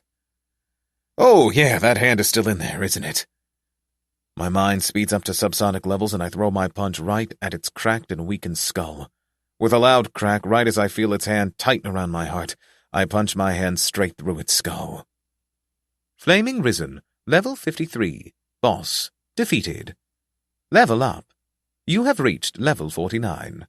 Agility has increased by 2. Strength has increased by 2. Stamina has increased by 4. Magic power has increased by 1. Dagger nails has increased by 1. Hit has increased by 1. Burn resistance has increased by 1. Heat resistance has increased by 1. The grip around my heart weakens. The skeleton turns to dust before my eyes, and so does the hand still in my chest. You have cleared the 11th floor. You have received 1,000 points for clearing the floor. You have received an additional 1,000 points for being the first to clear the floor. For clearing the stage completely, you will receive an additional reward. To repay your debt, the additional reward has been traded for 5,000 points. 6 gods have shown a positive response to you. You have obtained 6,000 points. 42 gods have shown a negative response to you. 42,000 points have been deducted. To repay your debt, the floor clear reward has been traded for 1,000 points. Hey, wait a sec! I thought you guys liked me now! What did I do this time? This is... Floor 12. The River of Boiling Blood. 10. My Hydra. Ridiculous! Oh, I'm back here. Yeah, of course I am. Always back here. Always. To repay your debt, your inventory has been sold for 121 points. Oh yeah, I did grab a fair bit of Lady Lure parts. You know, just for the sake of it. Current debt, 47,107 points. Really? 1 floor and I'm back here again? I hate this place. Even if I did get out of debt and escape Skid Row, the second I inevitably beat a floor, or better yet, die, I get sent straight back to the pits. I want to buy food and clothing and weapons and magic books and ropes and tools and whatever else is in there, but I just can't. And even if I could, it would eventually get sold off anyway. This place sucks. Should I just go die? Nah. Then the gods would win. Can't allow that. I need to prove them wrong. This difficulty is beatable, and that's final. Top. Status. Community. 00438. Day 271. The 11th attempt will begin in 29 days, 23 hours, 55 minutes, 42 seconds. The 12th floor will open in 23 hours, 49 minutes, 30 seconds. Huh? The 10th attempt has already begun? Did I really spend almost 2 weeks on floor 11? I want to say it's weird, but I also can't remember a lot of what happened on that floor, so... yeah, time is weird. Anyway, you know how this goes by now. I'll just strut around and paint this here room, and you'll... hang around? Is that okay with you? Yeah, all right. If you ask me, this talking to you deal is at least half a step up from keeping a diary. I am not a wimp. I detest that description of me. I wonder. As I go about making the room pretty, I check the apostleship thing. Want apostleship trials progress. 2 out of 365. Cowardice apostleship trials progress. 1 out of 23. Hey, they went up. Interesting. I have no idea how or why, though, so I'll hold off on making any theories until later. That said, the room is nice and red, so now it's only a matter of waiting until the timer ticks down. And as it always is, it eventually does. Floor 12 has opened. Do you want to enter? Yes. No. Duh, of course I do. Casually, I press yes. The second I enter the floor, I feel a sweltering heat assault me. It's worse than a sauna. As soon as my body starts to understandably sweat, it instantly evaporates, leaving me even more exposed than before. The culprit is obvious enough for me to not instantly assume that I've been teleported inside a volcano. Namely, I'm standing right in front of a river of boiling, bubbling, churning red blood. I know it's blood. I can smell it. There's no smell like blood. Tutorial stage. Hell difficulty. 12th floor. The river of boiling blood. Clear condition. Wade across the river to reach the other side. Boiling blood is a very accurate description of what I'm looking at, but it feels like the description is hampered by the fact that it isn't just boiling blood. To be specific, it is far from empty.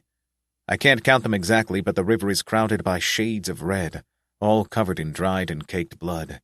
Each and every single one of them is either fighting the others, snarling and spitting like beasts, clawing and spilling more blood to feed the river, or they're apathetically floating in it, either by staring up at the black, formless sky with unblinking eyes, or with their faces deep in the blood.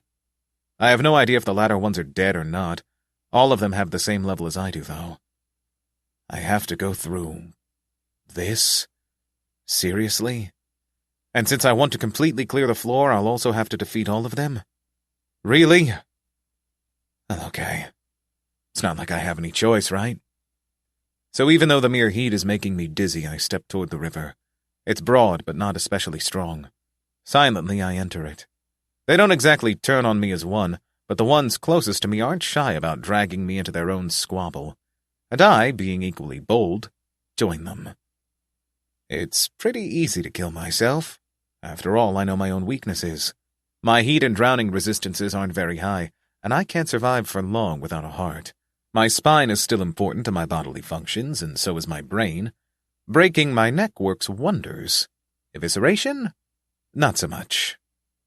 Shade, level 49, defeated. Shade, level 49, defeated. Shade, level 50, defeated. Shade, level 50, defeated. Shade, level 50, defeated. I fight on. It's pretty simple once you get into it. Sometimes I get myself mixed up with the shades because we smell the same, and look the same, and sound the same, and feel the same, but that's all right. We don't taste the same. It's hard to find a moment of stillness to skin a few of them, but it works out in the end. I fight on. Shade, level 50, defeated. Shade, level 51, defeated. Shade, level 51, defeated. I fight on. I fight on. I fight on, and on, and on, and on, and on, and on, and on, and on, and on, and on, and on, and on, and on. Shade, level 51, defeated. Shade, level 51, defeated. Shade, level 51, defeated. Shade, level 51, defeated. Shade, level 52, defeated. Shade, level 52, defeated. Shade, level 52, defeated. Shade, level 52, defeated. Shade, level 53, defeated. Shade, level 53, defeated. Everything is red, and red, and red, and red. Everything looks like red, and smells like red, and sounds like red, and feels like red, and tastes like red. If I get too hot, I dunk myself in the boiling blood, and the brief coolness of the blood evaporating keeps me going. After some time, I realize that I forgot to kill the me's floating in the blood without fighting. But I just kill those too. They're easier. They don't fight. I kill. I kill. I kill. I kill. I kill. I kill. I kill. Shade, level 53, defeated. Shade, level 53, defeated. Shade, level 53, defeated. Shade, level 53, defeated. Shade, level 53, defeated. Shade, level 54, defeated. Shade, level 54, defeated. And then I get to the other side. As I step out of the blood, my whole body is red and crunchy, and some bits of me are half-cooked, but that's okay. Because right now I've got bigger problems. Tutorial stage, Hell difficulty, 12th floor, boss stage. Clear condition, escape the Minotaur. Which I would do if there were a Minotaur, but there isn't. I'm just here, and there isn't anything else. So, what now? Error, boss missing, recalibrating. Clear condition, escape the Hydra. Hydra? Hey, wait a minute, a Hydra and a Minotaur are very different. Oh, there's a Hydra here now. Hydra, level 59, boss. Ah, yeah. I see how it is. Turning around, I run back into the river. It's littered with corpses, but the five-headed Hydra doesn't seem to mind as it leaps in right alongside me. But it's not like I'm actually trying to escape. No, it just so happens that the river is a lot better for me to fight in. As I expected, the Hydra doesn't seem too hot on the heat, but that won't kill it. However, I happen to know something that probably will. As soon as we're both in the river, I dive down and start swimming. From above, the large hydra can't possibly see me, smell me, or even feel me. I'm basically invisible. But I can't remember where it is. Swimming around it, I get close enough to latch onto one of its back legs, where I instantly go for the hamstrings in the heel, chewing through so fast that it doesn't even have time to react before its leg goes down for the count. And then, as one of its heads begins to blindly snap at me through the blood, I jump off and swim for the next leg, where I repeat the process. Now it's on its knees, most of its belly exposed to the blood. I could go for it straight away, but that's too easy. Instead, I go for its arms. One of its heads succeeds in grabbing hold of one of my legs, but I'm willing to sacrifice it. Like a lizard severing its tail, I simultaneously break and slash along my thigh until the whole thing pops off.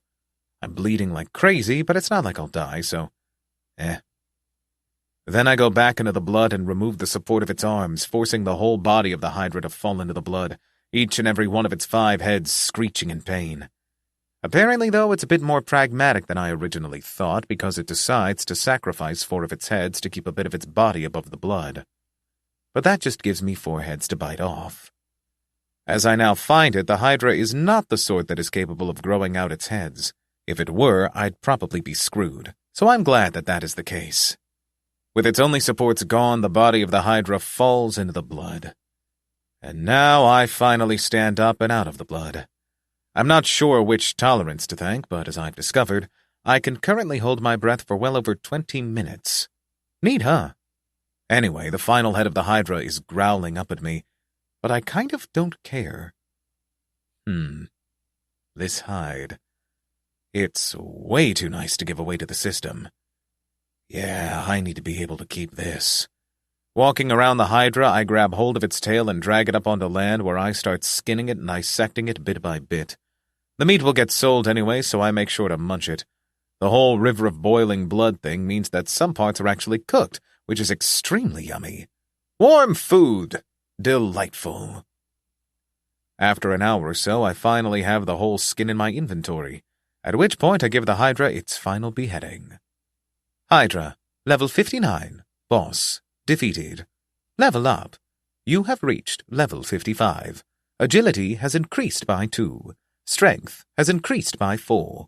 Stamina has increased by 2. Magic power has increased by 1. Disassemble has increased by 1. Burn resistance has increased by 1. Heat resistance has increased by 1. Oxygen deficiency protection has increased by 1. Drowning resistance has increased by 1. You have cleared the 12th floor. You have received 1,000 points for clearing the floor. You have received an additional 1,000 points for being the first to clear the floor. For clearing the stage completely, you will receive an additional reward.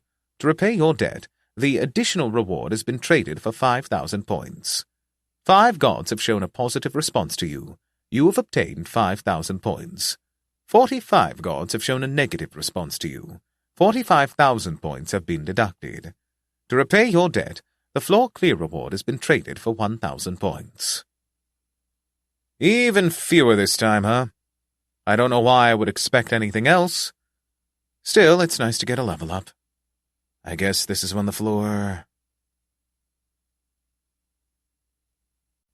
Floor 13. The Weeping Woods. 11. Enemy. Closes.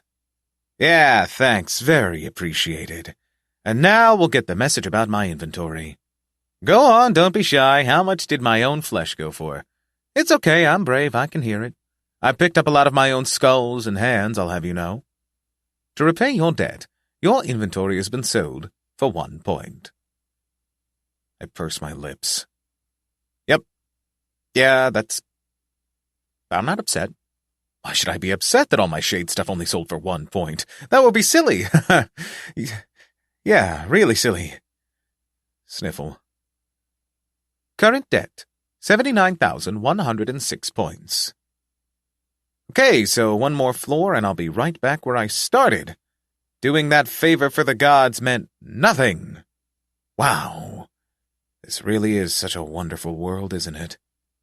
You know, maybe, just maybe, I'd be able to act in your graces if I actually knew what it was you didn't like me doing. How can you fault me for completing the stage requirements that you made? Ugh, I hate these gods. Hang on a second. I just now remembered that I forgot to check Moleman's message. That's weird. I was so interested in reading it, too. Well, better late than never, I guess. Let's see here. Super Moleman, F63. Wow, interesting stuff. I'm surprised you would ask for information, but I'm beyond glad to hear that you did. This is far more detailed than what the easy difficulty admin told me, especially regarding the purpose of the tutorial. All of this about apostles and the God of Kings is completely new to me, so I'll be sure to ask the easy admin about it once I complete the second task of Lust. Oh, and since you might not be familiar with how the Purgatory stage works, it's not what it sounds like, okay? A shame you're only allowed to ask 5 questions, but the ones you asked were very good if you ask me. I mean, angels? I didn't even know gods had them, so... Very interesting. Thank you for telling me. If it's okay with you, I would love to write an official post with this information. The other servers will also no doubt be overjoyed to hear about it. I feel cold sweat break out across my back. Okay, so, this was the kind of message asking for a reply, huh? Well, gee, that's, now I just feel bad. I can't believe I forgot to read this before going into floor 12. What the heck was going through my mind? Sometimes I barely recognize myself. Now that I think about it, I'm still covered in dried, caked blood, but that can wait. I pull up a PM and start typing. PrissyKittyPrincess, F13. Hey, Mole, sorry I forgot to respond, but, yeah, sure. Spread it or whatever is cool. I hope that's enough. If it isn't, I'll just have to apologize in person the next time we meet. You have received a message. I click the pop-up faster than grease lightning. Super Moleman, F63. No worries. Thanks for the permission. I'm certain you've had your hands full with the last 2 stages. I'll be sure to credit you for the information. Good luck with the next floor. It's a bit tricky, but I don't think it should be much trouble. Right. Great. Wonderful. That isn't foreboding at all. PrissyKittyPrincess, F13. Thanks. You too. All right. Mission successful. Hearing Moleman describe it as a bit tricky worries me since I'm not very good with tricks, but I should be able to brute force my way through somehow. At this point, that's my only real option. Before that, though, I need to clean myself. How am I supposed to face monsters and animals while covered head to toe in red? I look ridiculous. Also, just for the sake of it, I take a quick look at my stats. Top. Status. Community. PrissyKittyPrincess. Human. Level 55. Agility. 159. Strength. 99. Stamina. 181. Magic power. 63. Looking good. Now about the red. After carefully licking off all the blood, I remember that this room is bad, so I take an hour or so to paint it properly. You all know the routine by now. Since the next floor apparently has an unknown number of tricks in store, I train up my drowning resistance by expertly poking holes in the inside of my throat to flood it with blood. And then just for the sake of it, I train my concussion resistance by repeatedly bashing my head into one of the many pillars. Floor 13 is opened. Do you want to enter? Yes. No. Once the message finally pops up, I at first assume it's a hallucination brought on by the whole bashing my head into a pillar thing. Thankfully, I recognize it just in time to press yes before it automatically chooses for me. It isn't just my head that whirls as I stumble forward, the world around me shifting from red to a dark grayish within moments. A strong wind almost brings me back onto my feet, but it isn't strong enough to counteract my wind resistance, so I still end up falling and face-planting on the ground. Ugh. Yeah, that's a good start. I could feel the pebbles and dirt between my teeth. Grumbling to no one in particular, I push myself to my feet. This place is... Tutorial stage, Hell difficulty, 13th floor, The Weeping Woods. Clear condition. Make it through the Weeping Woods to reach the Tower of Ash. It almost looks like the forest of the 4th floor, but I can't say for sure because, for one, I can actually see this floor. It's a big, leafless forest. All that's above us is a dreary gray sky, but it isn't especially dark, so I don't think it's nighttime. Will this floor have the passing of time? I have no idea. That said, the forest itself is honestly completely overshadowed by a tiny little detail that is actively making my skin crawl. All that I can hear, even louder than the whine of the wind, is loud weeping and sniffling and sobbing and wailing. That's all. It's ever present, and it sounds like it's being made by several hundred people all at once, everywhere around me. Some close by, others far away, all in their own tempo and tone. Some are wailing so loudly they can be heard from several kilometers away. Others are simply sniffling and weeping, almost in complete silence. But I can't see anyone. I can't smell anyone. Not a single human or goblin is present for miles around. However, even in the absence of actual humans or goblins, I can still smell blood. It's not coming from me, but I smell it as though it were only meters away. Everywhere around. The whole forest is filled with the scent of blood. But most closely, I can smell it coming from that tree over there. It isn't very big. Its swirling bark is rugged and scarred as though it's been clawed at by beasts, and its branches are crooked and jut out in random directions without any clear sense of purpose. I step close to it. It doesn't smell like a tree at all. In the trunk of the tree, I can see a gaping hole just beneath two hollow openings. Through that hole, a low, mellow moan can be heard, painfully rasping out of the wood. What is? A clawed foot like that of a massive bird snakes around the trunk of the tree, gouging deep gashes through the bark. From those gashes, red blood seeps in the place of sap. I stare in stunned silence as a goblin-like creature with the wings and underbody of a massive bird but the torso and head of a female goblin cranes around the side of the tree. Harpy, level 41. I'm less surprised by the appearance of the harpy than I am by the fact that the loud sobbing and wailing is coming not from the tree but from her. Never-ending tears stream down her face, briefly washing away some of the blood that stains her mouth and the front of her chest. A single whiff of her scent makes me acutely aware that apart from the blood-filled trees, the entire forest is filled with nothing but harpies. Her flaming eyes look me up and down. Meat? Meat? She squawks, her voice hoarse from the crying and screaming. I take a step back. She reluctantly detaches herself from the tree and goes onto the ground. But she doesn't walk like a bird does. Even though her legs are double-jointed like those of a bird, she has the entire lower part planted firmly on the ground, as though she were walking on normal feet. Fanged jaw trembling, she reaches out her bloodied feathers toward me, like a beggar asking for spare change. Meat? Please, let me have your flesh. Only an arm will do. Please, I beg of you. Whatever creature you are, from whatever clan you herald, let me have some of your flesh so that I needn't feed off Peter anymore. In firm confusion, I can do nothing more than continue taking steps back, away from her. But she's as persistent as a beggar, and for some reason she won't attack me. She's just stepping closer. Why ask when you can take? As soon as she attacks, I'll fight back. Not when she's just approaching me, though. She isn't doing anything. Why won't she attack? Please, please, she whimpers, and she was probably about to say something else, but an overhead flock of massive, screeching birds stops her in her tracks. Oh no, wait, it's not birds. It's harpies.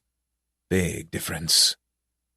No, no, she whispers in terror, and before I can gather myself to ask her what the big deal is, she backs up to the tree she was previously feeding off, placing her back against it, and her wings spread wide.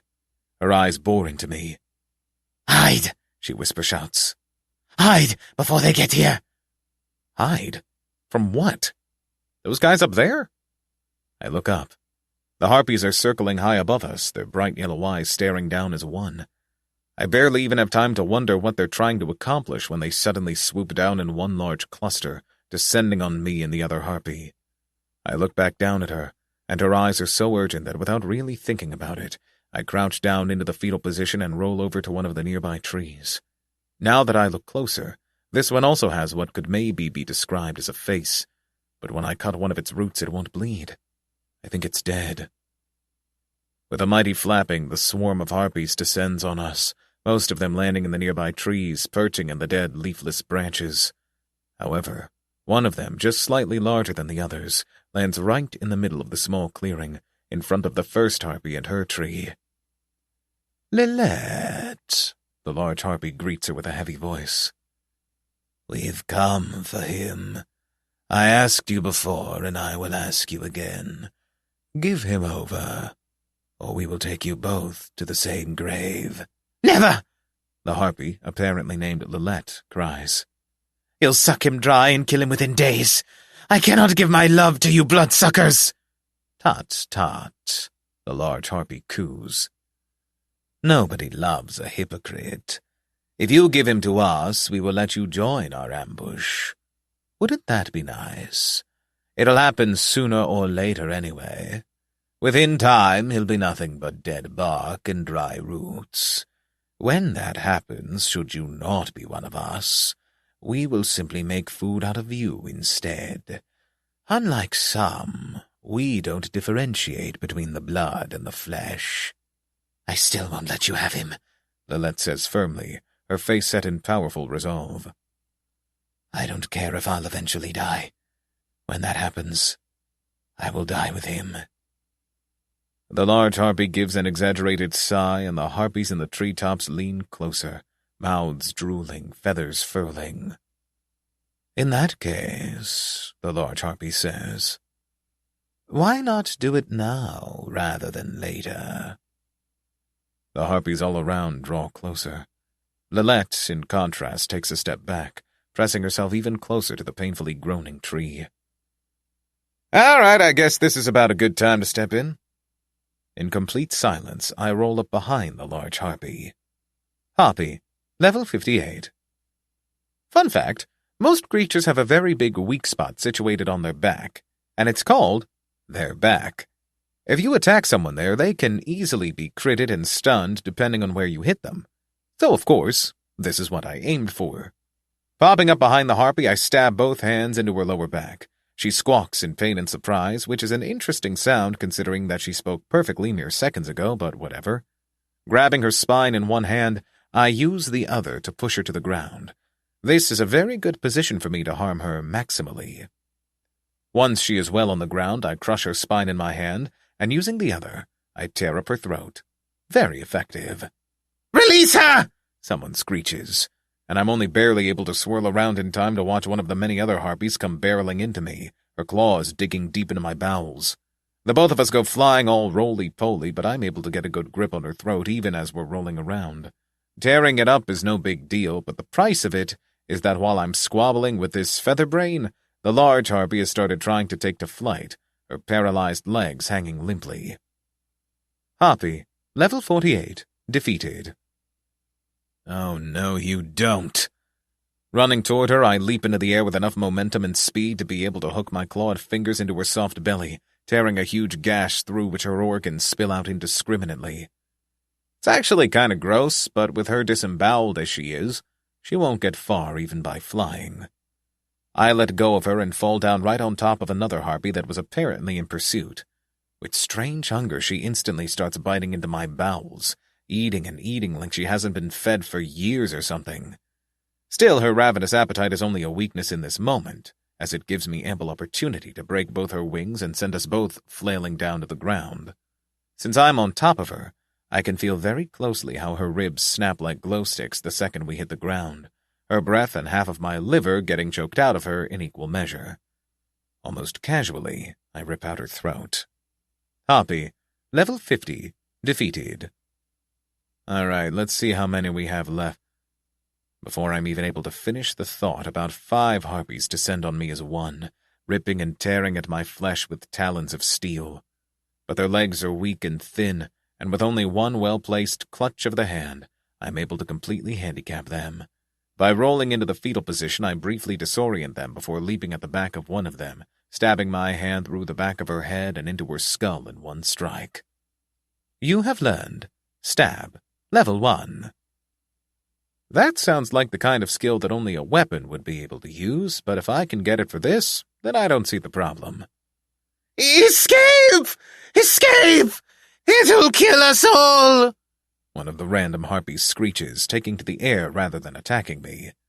Bad move for her, though, because while in the air, it's very easy for me to grab one of her legs to pull her back on the ground, and maybe also to bash her head into said ground, too. Nonetheless, despite my efforts, a few of the harpies are able to escape with their lives intact. Though, of course, not all of them. Counting the corpses, I think I was able to defeat about 12.5 of them. Not bad, but I wish I'd been able to kill all of them. Well, I've got an entire attempt to do this floor, so it's no biggie. I turn toward Lilette and the tree. She visibly blanches as I look at her. What are you? She asks, her voice trembling. Do you understand me? Did you save me on purpose?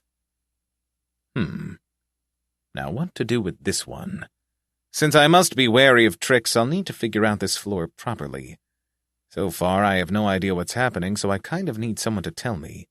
For some reason, she seems to treasure that weird tree, so if I just take it hostage, she'll probably tell me whatever I need to know. Before that, though, her wings are an eyesore. I can't have her flying off on me, can I? I casually approach her. She inches herself closer to the tree, her bright yellow eyes trembling in completely unfounded fear. Please, she says. Don't hurt him. I'll do whatever you ask of me, so please, spare him. I grab her left wing and bend it in 2 ways at once, eliciting a nice, loud crack. I had expected Lilette to cry out in pain or something, but instead she's just biting her lip hard enough to draw blood. Interesting. I break the other one too, and the only response she gives is a hissing nasal breath. Now she can't escape. Hunching my back a little more, I bring my face to the level of her trembling eyes. If you even think about escaping, I tell her firmly, I will remove all the bark off this dumb tree and make you eat it, and then I'll pluck every feather from your bosom to make a new bark for this here tree so it'll survive the winter without you because you'll die of unrelated causes still directly linked to the mutilation in store for you. Got it? Her head jerks up and down, and I take that as a yes. Good. Okay, so I have a few questions I'd like to ask, and after that I'll probably kill you. Is that all right? She blinks at me. New fresh tears stream down her face. Please, spare him. Okay, see, that's question 1, I say, holding up my index finger. Why are you calling this dumb, inanimate, arboreal nitwit a he? What's up with that? Are you dumb, or did you just not pay attention in tree class? She squeezes her eyes shut before slowly opening them again. Since she doesn't seem especially willing to answer, I point my clawed index finger at the patch of bark right next to her head, and in one swift movement, I stab my finger into the wood down to the second knuckle. You have learned. Stab. Level 2. Ew, it's all warm inside. Gross. I pull out my finger and find it broken and slightly mangled, but that's an easy fix. Sticking it into my mouth, I bite it off fully and swallow it down. The whole thing took less than 5 seconds, and by the end of it, when I turn my attention back to Lilette, she makes a sound I wouldn't be surprised to hear coming from a startled rabbit. He's... Peter, he's, Her eyes frantically move from the blood-spurting hole beside her head to my bleeding hand to the blood-stained ground and then back up to my face. Ah, she's crying again. It's starting to annoy me for some reason. But before I can tell her not to, she swallows down a lump and says, 2 years ago, I and Peter had recently been betrothed to each other. As part of our vows, we made an offering and a prayer to the god of attachment, but the Witch of Ash must have hurt us. Suddenly, her face perks up and she looks at me with such fierceness that I almost do a double take. She's a jealous witch. She heard our love, and she despised us for it, as she has despised every unhappy inhabitant of these horrid woods. So she transformed us. With a cruel spell, she turned Peter into a twisted tree capable of feeling only pain, and me into a horrible harpy who can feed on nothing but flesh and blood. Transformed? What were you before? Before? Her brows furrow at me. Of course, we were normal goblins. Though at the time we could not be thankful for this, and like all others we foolishly cursed the god of goblins. Ah, now, as I love, I understand why he should choose to love the goddess of dragons, even though our kind are mortal enemies. Okay, so to recap, you used to be goblins, and then an evil witch transformed you into harpies and trees. She scoffs self-derogatorily. When you put it like that, it almost sounds like a wolf tale.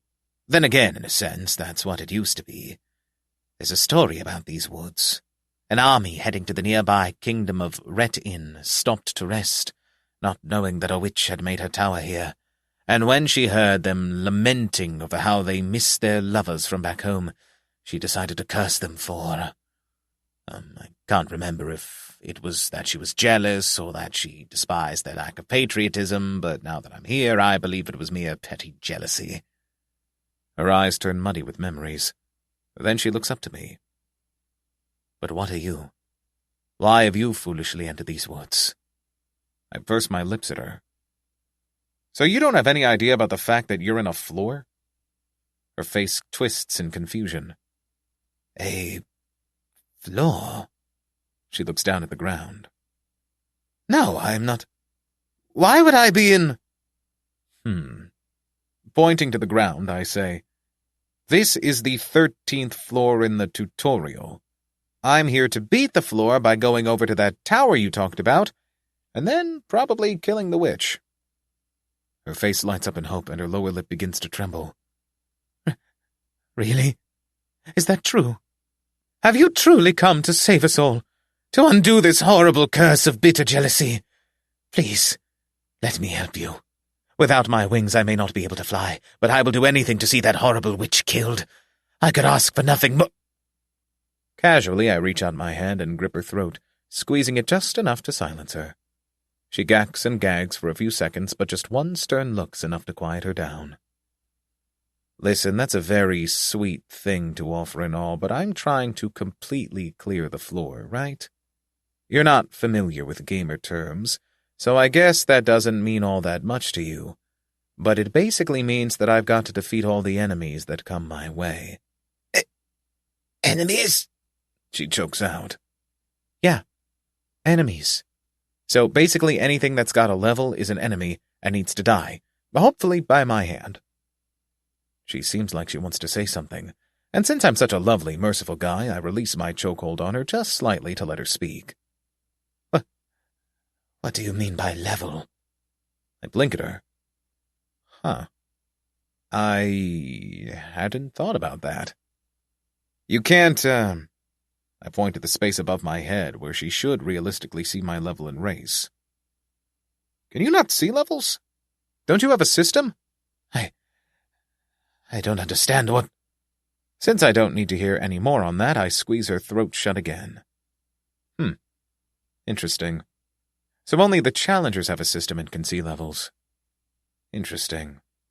And to make things even more interesting, not every enemy I meet knows that they're even in the tutorial to begin with.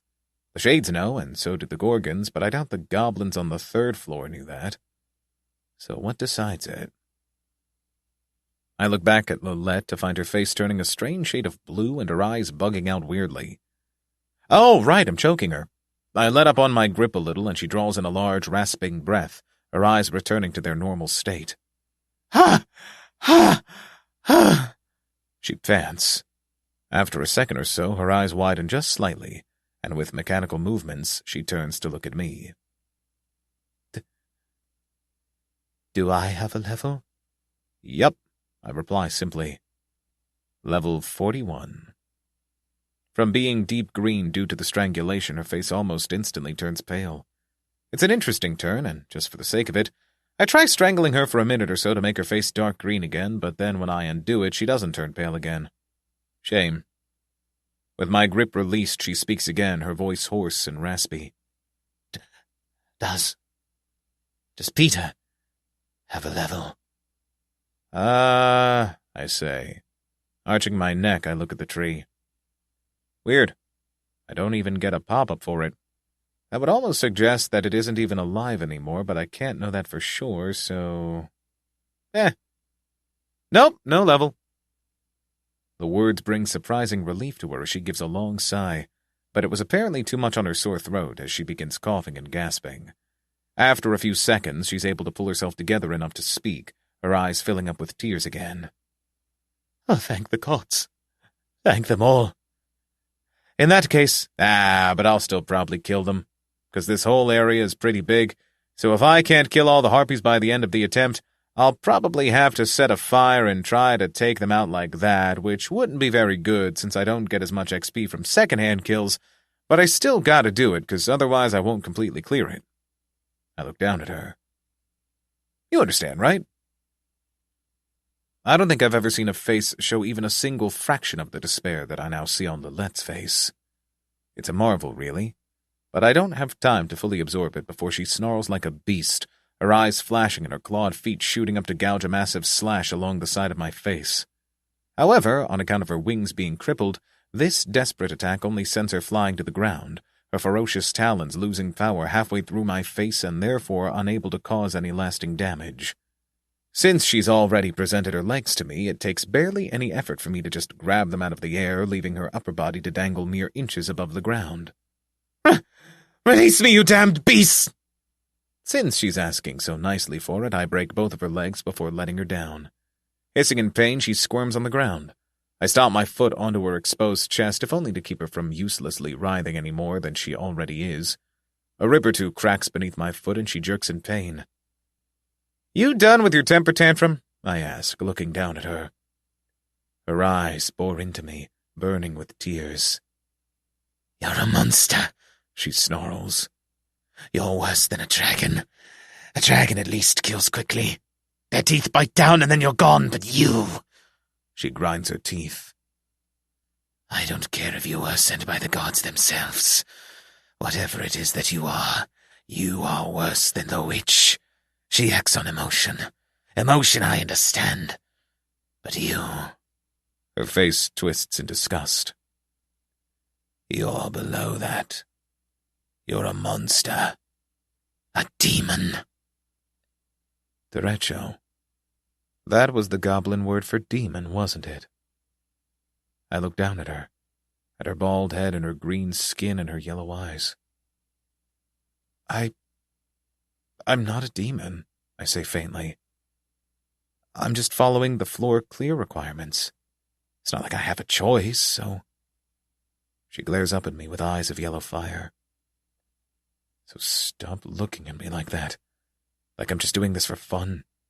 Like I want to hurt you. Like I don't care. Like the city didn't need to burn.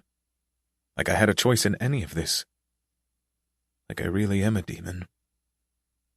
Like I'm not your friend.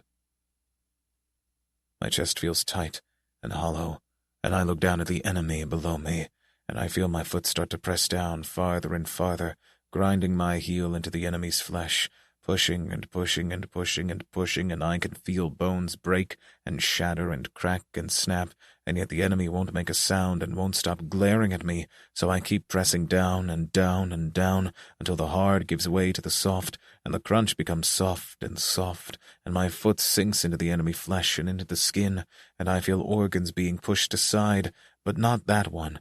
Not the one that beats softly, slowly, carefully, as though it knows, as though it wants me to defeat it, to gain a level, to gain XP and maybe a new skill, and to get one step closer to clear completion, and I feel this organ, the heart of it all, being squeezed just beneath my toes, and I look into the eyes of the enemy, but the enemy isn't looking at me with the fury of 1,000 lovers anymore.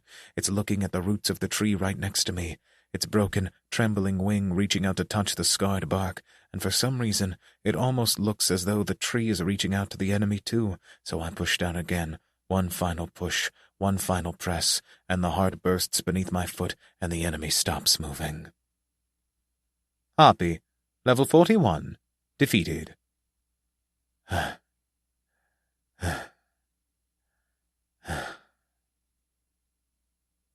didn't get a level up.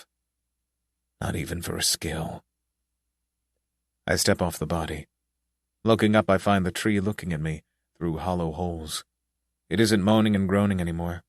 Maybe it's happy that its tormentor is dead. As I stare into its hollows, some sort of liquid rolls out of them, slipping in between the grooves and coils of the scarred bark, like clear sap. What, are you crying or something? Why? For this monster? Look at it. It's got nothing but sharp claws and sharp teeth. What's there to mourn over? Or maybe that's just something trees do. But for some reason, looking at this tree stupidly crying while still being all silent is getting me riled up. There's no reason for it to look at me like that when I'm only doing what must be done. What's wrong with making a few sacrifices for the greater good? Nothing. That's exactly it. I step up to the tree. Planting a hand on it, I mentally recoil at the feeling of its warm bark. It's appalling. I tell you what, if I were transformed into a tree, and a harpy kept screaming into my ear and wailing and whining and also cutting me up to drink my blood, and some friendly chap came around and took care of that annoying miser, you know what I'd be happy for that lovely fellow to do next? Smiling to myself, I stab my hand into the trunk, jimmying it between the bark itself and the wood. And then I just peel off a bit. Blood is flowing in pints and gallons, but that's all part of the procedure. Once I've got a nice bit of bark peeled, I tear it off the trunk and give it a bite. It's lukewarm and tastes mostly like wood, though the added bit of blood gives it a very strange taste and texture. It isn't exactly bad, but I'm not very interested in eating any more of it. With my tuppence taken, I begin chewing and scratching at the exposed wood. I had expected this to take way longer, but the fact that the wood was softened by so much blood made it quite a bit easier. After only a few minutes, I finally bite through enough to be able to say, timber. I jump out of the way and the tree falls down with a loud thwack and a slightly quieter splat. It's not like I had to kill this guy, but if I were a living tree, I'd want the same thing. After a few minutes, the tree stops bleeding, and I can turn my attention to the floor itself. Okay, so... sniff, sniff, sniff. Yeah, we have about a few hundred harpies. Around half of them are spread out and alone, very close to a blood-filled tree. Just below a third of all the trees here have blood in them. The other half of the harpies are crowded together in a number of smaller or bigger groups, the smallest at only 2 or 3 and the largest at around 40. It's a lot, but I think it's doable. I haven't checked the time in a while, but... Top. Status. Community. 070438. Day 301. The 12th attempt will begin in 29 days, 16 hours, 55 minutes, 42 seconds. Yeah, I've got a whole attempt to do this. Perfect. Step 1. I look around my position. There's about a dozen dead harpies and 1 felled tree. Right. I've got a few chickens to skin. As I dismantle the harpies, I find with interest that there isn't actually that much structural difference between the goblin and bird parts. It just passes almost seamlessly into a leaner kind of muscle. Equally interesting, the harpies are all incredibly light. It makes sense since they're supposed to be able to fly, but it still surprised me to find that their bones are hollow. Logistically speaking, I don't think the size of the wingspan is enough for these to exist in a non-magical setting, but considering that they were made from magic, their flight is excused, I guess. I hope I don't get salmonella from this. I mean, sure, it's magical chicken women, but it's still chicken, right? Maybe I shouldn't eat it, raw. Well, only one way to find out. With the world's biggest chicken thigh in hand, I dig in. Chomp, chomp, chomp, chew, chew, chew. It's surprisingly slimy and not in a good way. The flavor is fine, kind of bland, but it's all very lean. Chickens generally have a very high fat percentage, but that's mainly because of breeding. These are, in comparison, wild chickies. I almost want to set up a fire to try cooking them, but I literally don't know how to make a fire. Rub sticks together? I doubt that actually works. As I dig into a chewy chicken breast, a sudden thought strikes me. Is this unethical? No, specifically, is this against the rules of the server? It's not like I care about breaking them or anything, but I don't want to accidentally blurt out something to Moleman that'll get me executed or whatever. Let's see here. Opening the community boards, I search until I find Moleman's profile. Luckily for me, by scrolling down only a little, I find that he made a post regarding the status of goblins within the tutorial and how we should meet them. All right, here we go. Okay, so to summarize, there's a fair bit about which floors have you meeting goblins and how you can interact with them in a positive and friendly manner. There's some basic goblinese you can learn, such as how to say your own name, and that, for example, is Kirtun Unlao, which means, are you okay? Which would have been great to know a couple of months ago. Anyway, on the note of how to recognize a goblin, Moleman lists the following traits aside from the obvious pop-up. 1. They are usually pretty short. 2.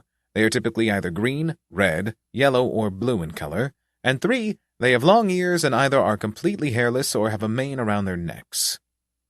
I turn away from the screen and look down at the half-disassembled harpy at my feet. Hairless? Check. Long ears? Check.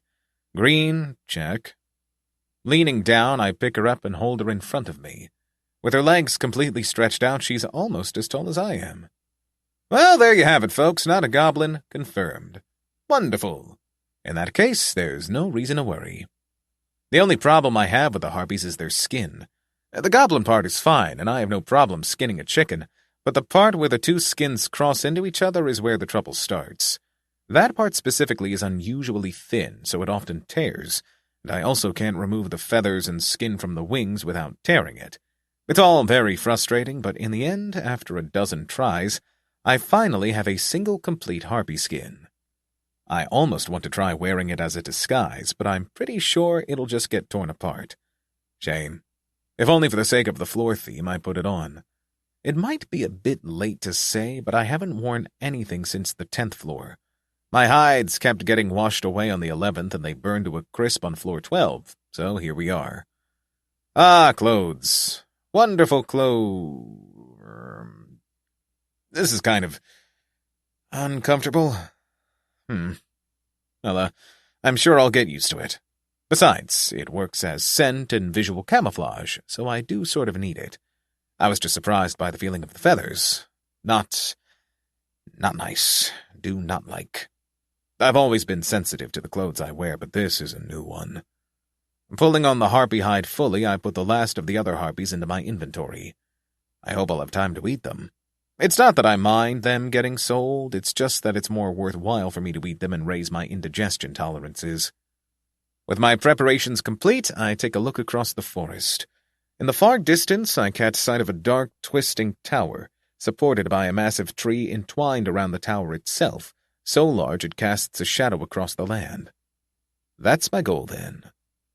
Looking to the forest instead, I take a deep breath through my nose. Now, where to start? 12. Funniest shit I ever saw. First, let's strategize. There are two distinct groups of harpies, the solos and the flockers. Sure, I could probably just go for whatever's the closest and hope to get them all eventually, but that won't work in the long run. The harpies will in time, as a collective, realize not to be close to me. It would have been good if I could somehow lure them to myself, but that runs the risk of getting flocked by too many harpies to be able to defeat without getting killed first. Now, if I want to do this, I need to avoid large group battles as much as possible. Fighting a lot of enemies is currently my biggest weakness. If I can just surprise them on their own or in smaller groups, I can take care of them pretty well. But that still leaves me with the same question. To return to the basis of the question, the flocks move about quite a bit, while the solos are on their own. Even if I kill an entire nearby flock, it's unlikely that a solo will leave. Meanwhile, the flocks have no attachment to the trees, I think, so they will just leave and go whenever and wherever they want to. They'll be harder to kill, even if I get them in smaller chunks. In that case, since my time is limited, my best bet is simply to go for the flocks and take the solos as I find them. There's also a chance that even if the forest starts burning, the solos won't try to escape, so yeah, the flocks it is. I look out over the forest. I don't like how exposed everything is. No matter where I am, I'm visible. There are no leaves, and it's kind of bugging me. Then again, this does give me a chance to train my fetal rolling. Getting down on the ground, I get going. I wish I could say that during the approximately 27 days that followed that I somehow learned a few tricks and cheats that made the whole harpy-catching thing easier, but that would, frankly speaking, be a lie. I didn't learn shit. Listen, I'd love to say that the harpies were easy pickings, but that was absolutely not the case. I thought I could do like I did with the shades on floor 7 and easily split up these flocks, but that was disproven within days. Unlike the solos, the flocks were as tight-knit as a rat king. Every night and every day were spent so close together they looked like one big pile of feathers. And for the record, yes, there was a difference between day and night. During the night, the sky was dark gray. During the day, it was light gray. Wonderful. The only time they were even slightly distracted from preening and gossiping among each other was when they were trying to either kill or extort one of the solos, or while fighting with another flock. As far as I can understand, every harpy in this forest has two choices ahead of them. Either they drink the blood sap from one of the warm trees, or they eat the flesh of other harpies. That's all the choice they have. The choice they make seems to depend mainly on whether they have a tree available. The harpies that lose their tree, or who killed it themselves, or the extremely few who chose to abandon it, join one of the many flocks. Some flocks scavenge old, dead bodies and half-eaten trees. Others extort harpies for their trees, and some just attack the second they find them. The obvious result of all of this is that many of the flocks find themselves fighting each other over discovered trees and solos. It was actually pretty interesting to follow, and in the aftermath of the larger and more equilateral battles, there's a lot of half-dead harpies to pick off as easy prey. Because of the whole gang war situation, a lot of the harpies have no one else to rely on but their comrades. This means that it's actually very rare to see harpies turn on each other, even during starvation.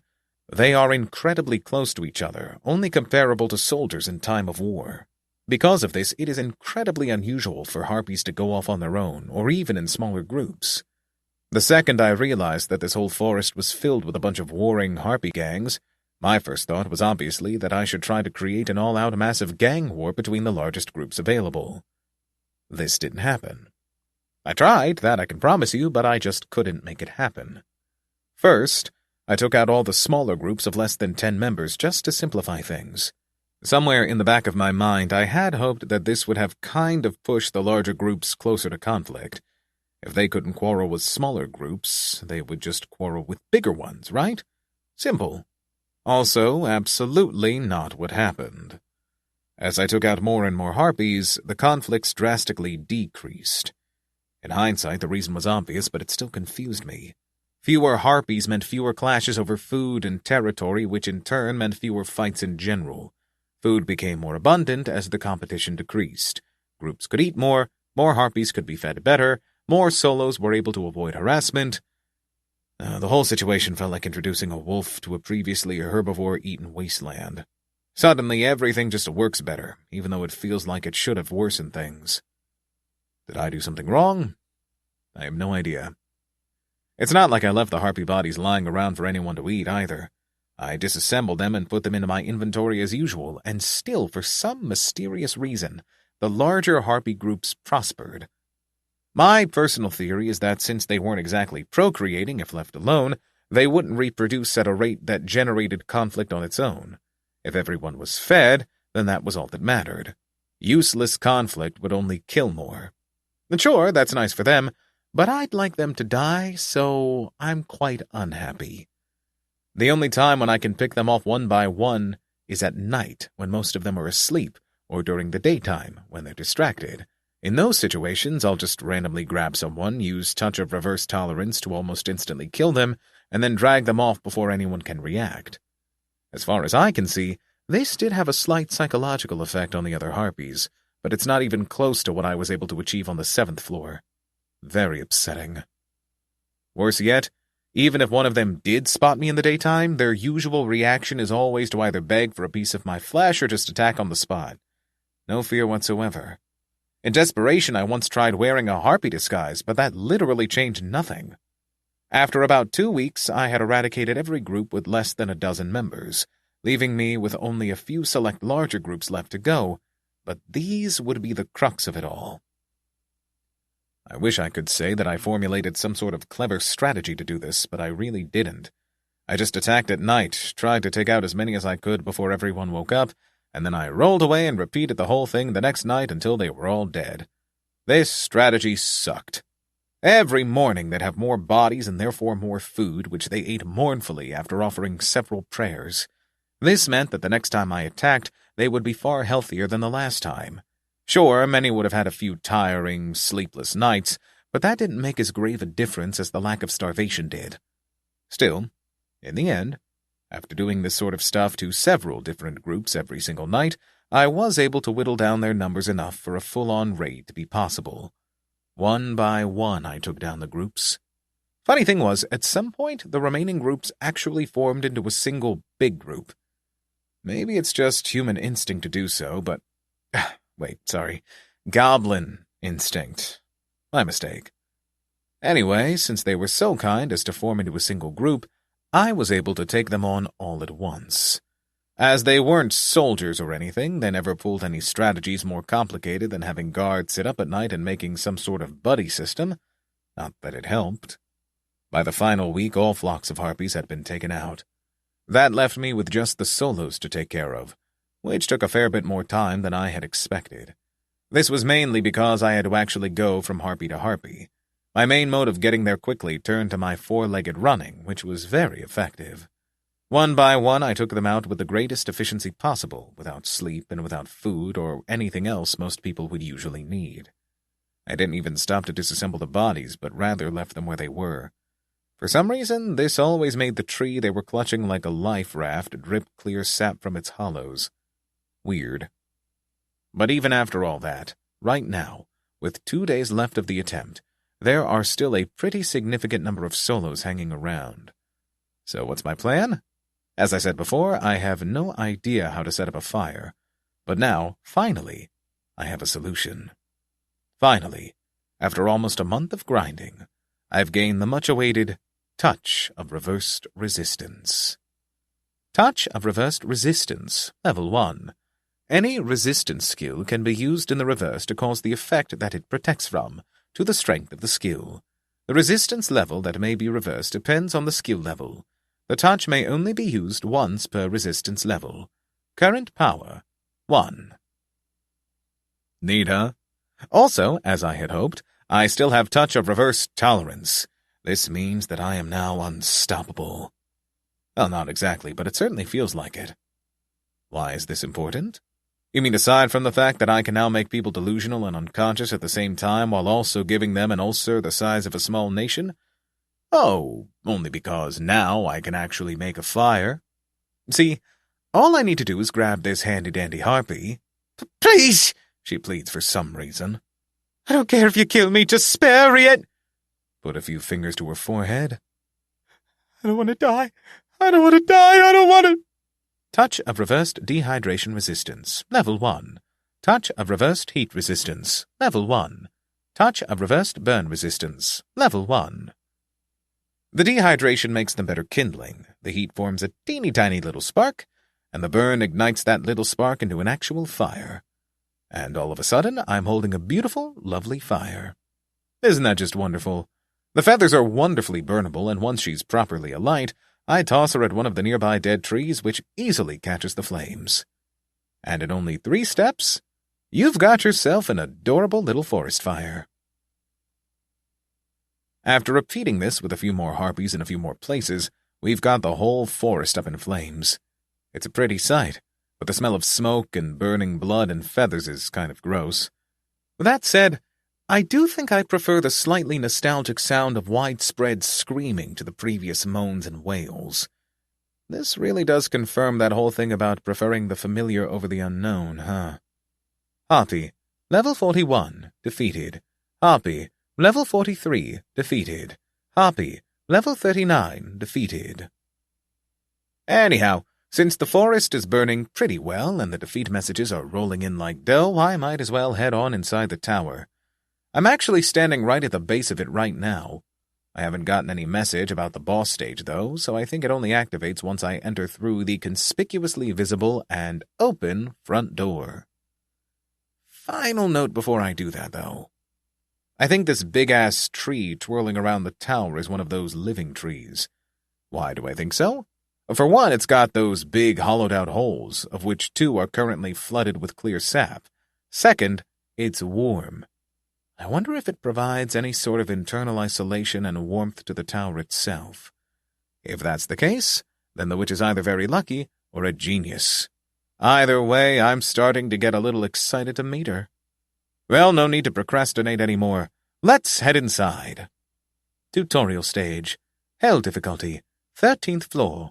Boss stage. Clear condition. Defeat the Wicked Witch of Ash and rescue the prince. A change has been made.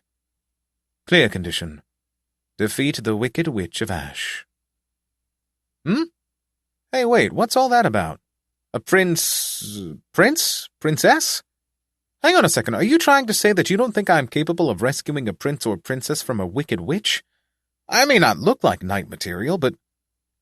Actually, there's no but to that. Still! Why, I'll show you that I can rescue a prince or princess just as easily as any other challenger or royally sponsored tin can. Humph. What an insult.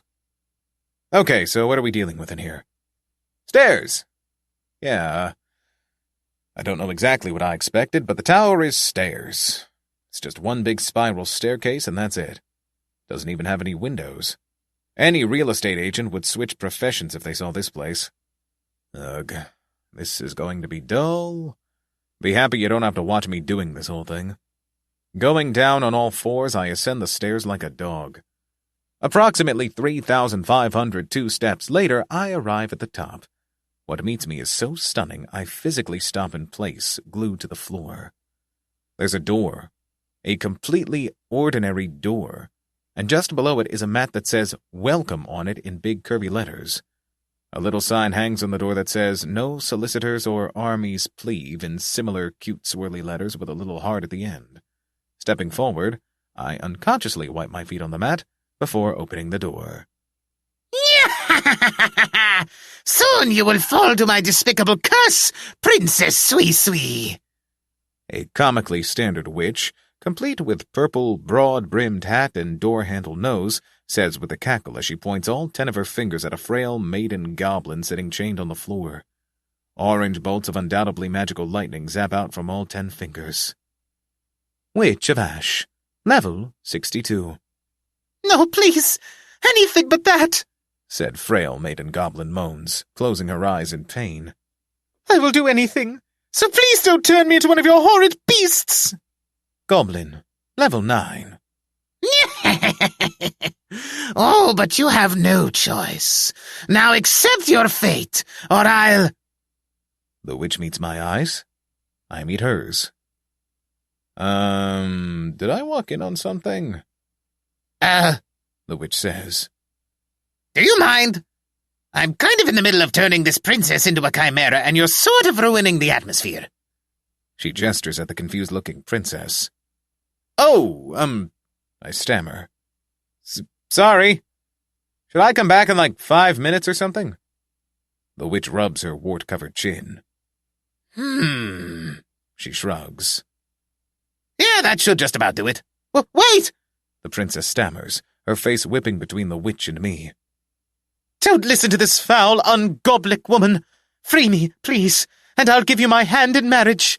The whole kingdom of Retin will be yours to rule. I frown down at her. Sorry, but, I glance away.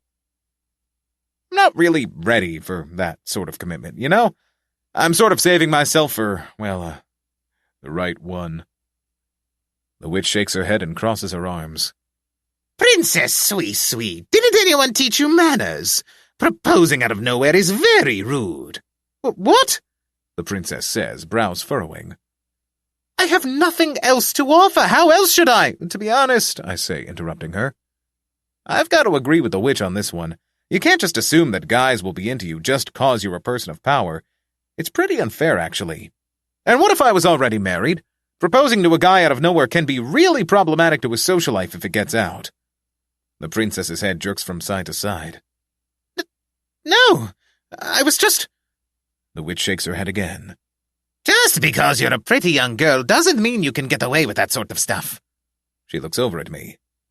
Now, my magic is starting to wear off, so if you'll just step out for a second, I'll be ready in a moment, all right? Oh, yeah, sure, I say, stepping back out the door. But before I go, I peek my head back in briefly. That chimera better have a cool-ass hide. The witch grins at me. You better believe it. I step back out the door and gently close it behind me. Wow, what a swell gal. She really gets me. It feels like I've forgotten something. On the other hand, if I forgot it, then it must not be important, right? Right. I hear a piercing feminine scream, and as I mull over my thoughts, the scream slowly transforms into beastly growling. Oh, wait! I was supposed to save the princess! Shoot! I throw the door back open again. Sorry to burst in, but I just remembered that part of the boss stage clear requirement was to save the princess, so can you just, not turn her into a... Inside the room, a big chimera with the head of a lion, the body of a bear, the legs of a tiger, and the tail of a shark stares at me. Oh, and it also has a pair of mismatched wings. I stare at it. My mouth falls open. The witch's eyes widen at the sight of me. You're telling me that now? It's not like I can un-chimera her. Just bursting in here is very inconsiderate of you. I hold up a hand, stilling her talking. No, I've changed my mind. To hell with the stage requirements. That chimera is way too cool to undo. The witch blinks once before puffing up her chest in pride, putting her hands on her hips. Ain't that exactly it? It's like I've always said. A strong theme with just a few little breaks to that rule is how you make a great chimera. Just sticking together random bits of whatever animals you can find is super boring. You need some panache, some moxie, some damn chutzpah to make things happen. I hold up my hands. I know we're supposed to fight or whatever, but I couldn't have said it better myself. Randomly cobbled together bosses are a waste of an awesome concept, but this is... I clutch my hand into a fist. Never before have I seen such beauty, such fierceness, such boldness. You, witch, are a true artiste. She nods in response, cheeks a deep green. Indeed, indeed, you are quite correct. None of those pompous wizards at the university could understand this, but you... Her eyes gleam. You have a great eye. I am surprised the gods would send a man of such culture to punish me for my supposed sins. I shrug. Those dumbos can't tell a diamond from a pebble. She grins at me. You truly are a worthy challenger. Come, face the chimera. If you beat it, I'll battle you one-on-one. I frown at her. It's fine if you want to go all at once, so... No way! I have no idea what abilities this thing has. I'm not stepping close to it. Huh, I say. Fair. The witch takes a few steps back, closer to the back of the room. Oh, by the way, the whole room is full of potions and weird ingredients and a big black cauldron and everything else a witch should have. It's a pretty fun sight because no matter where you look, you'll always see something new. But for now, I need to focus on the chimera. Chimera, level 59. Well away from the two of us, the witch points at the chimera. Go get him, princess! And go get me it does. Leaping across the room, it flaps its wings, but they aren't especially big, so it doesn't actually start flying or anything. The whole wing thing is still pretty intimidating, though, so I'd better get out of the way.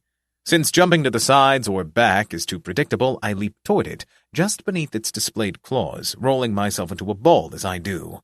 Princess! He's going under you! The witch cries. And I don't really have time to wonder whether the chimera can understand actual words before a massive shark tail smashes into my face fin first. My nose goes crunch and the rest of me goes flying across the floor. But since I'm still rolled up into a ball, I resist the urge to turn into a pancake in order to uphold my invisibility. Invisibility?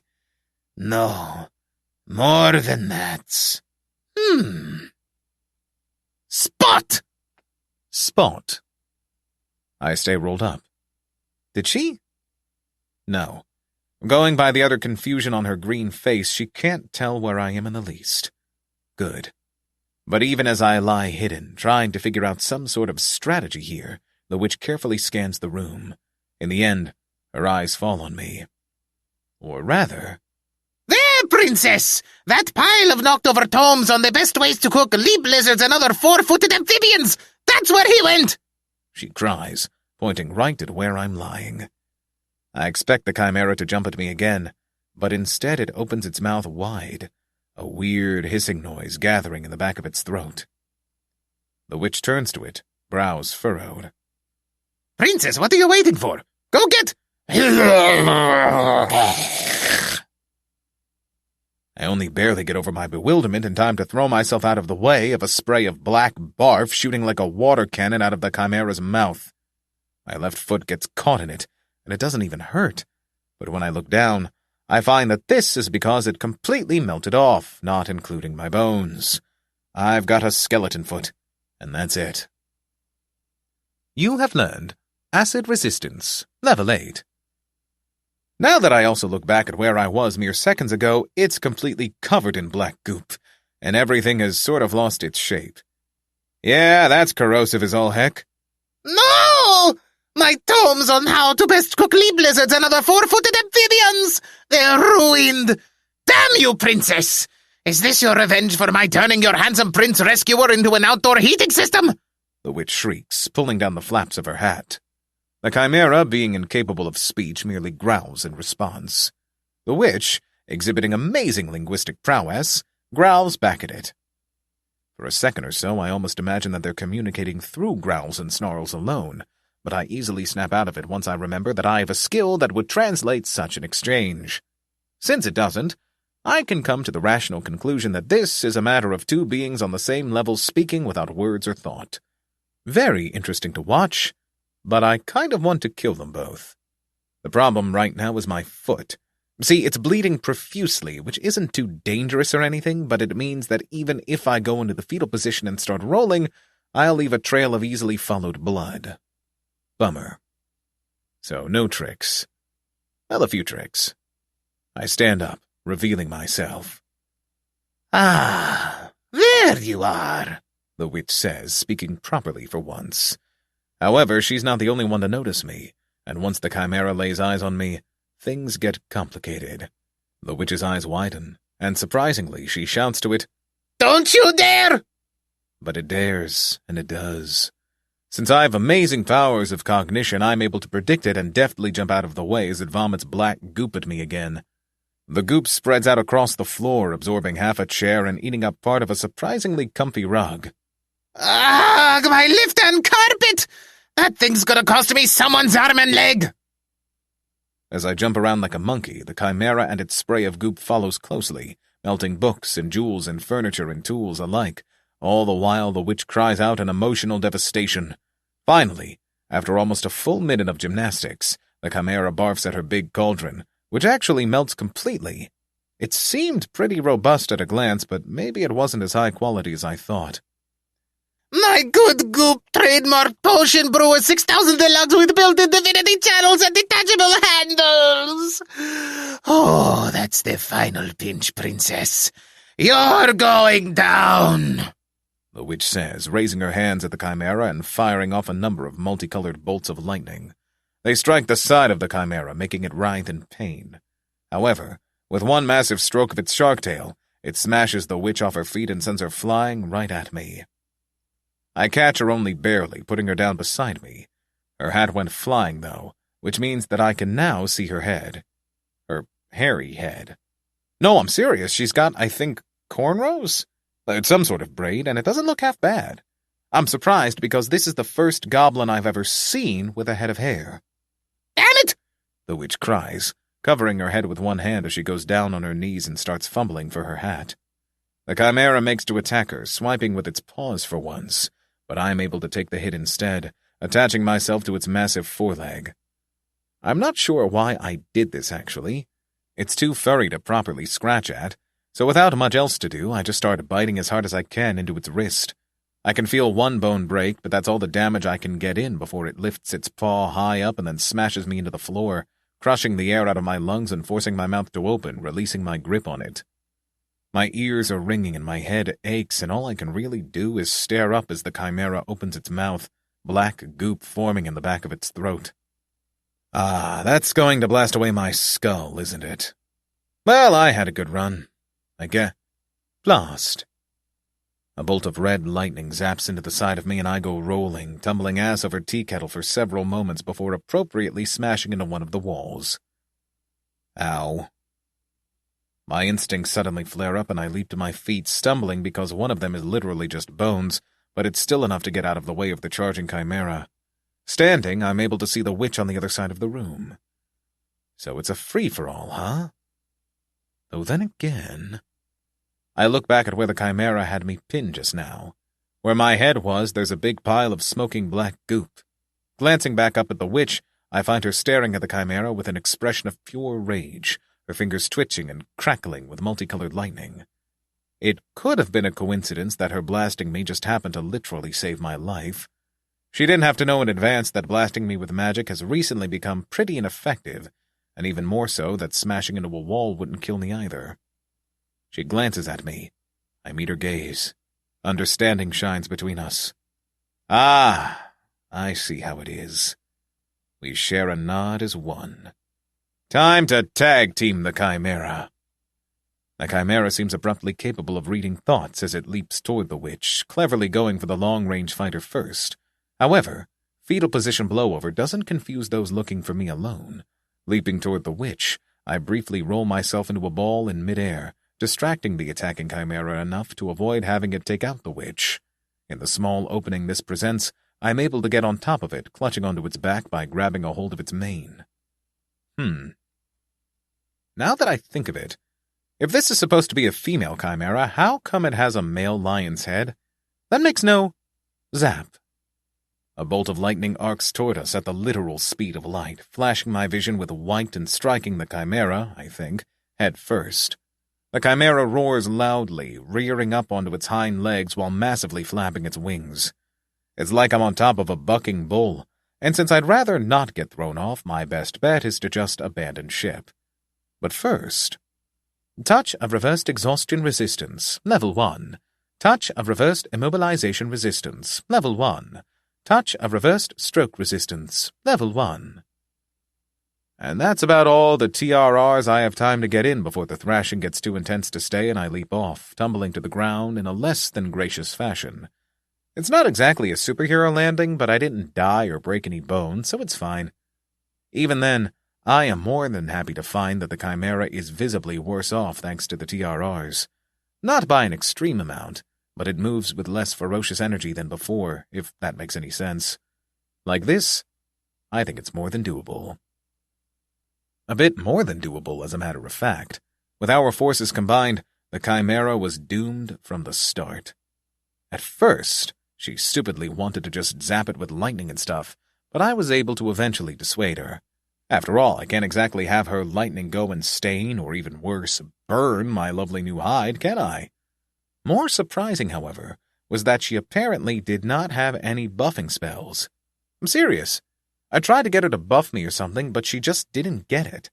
Not even when I explained the very basics of functional PvP did she understand the simple fact that having attacking spells alone is a shitty strategy. I mean, with nothing but attacking spells, you basically have the same strategic might as a 7-year-old playing Pokemon. It's dumb, but at least her stunning spell was able to briefly immobilize it, allowing me to get a few hits in.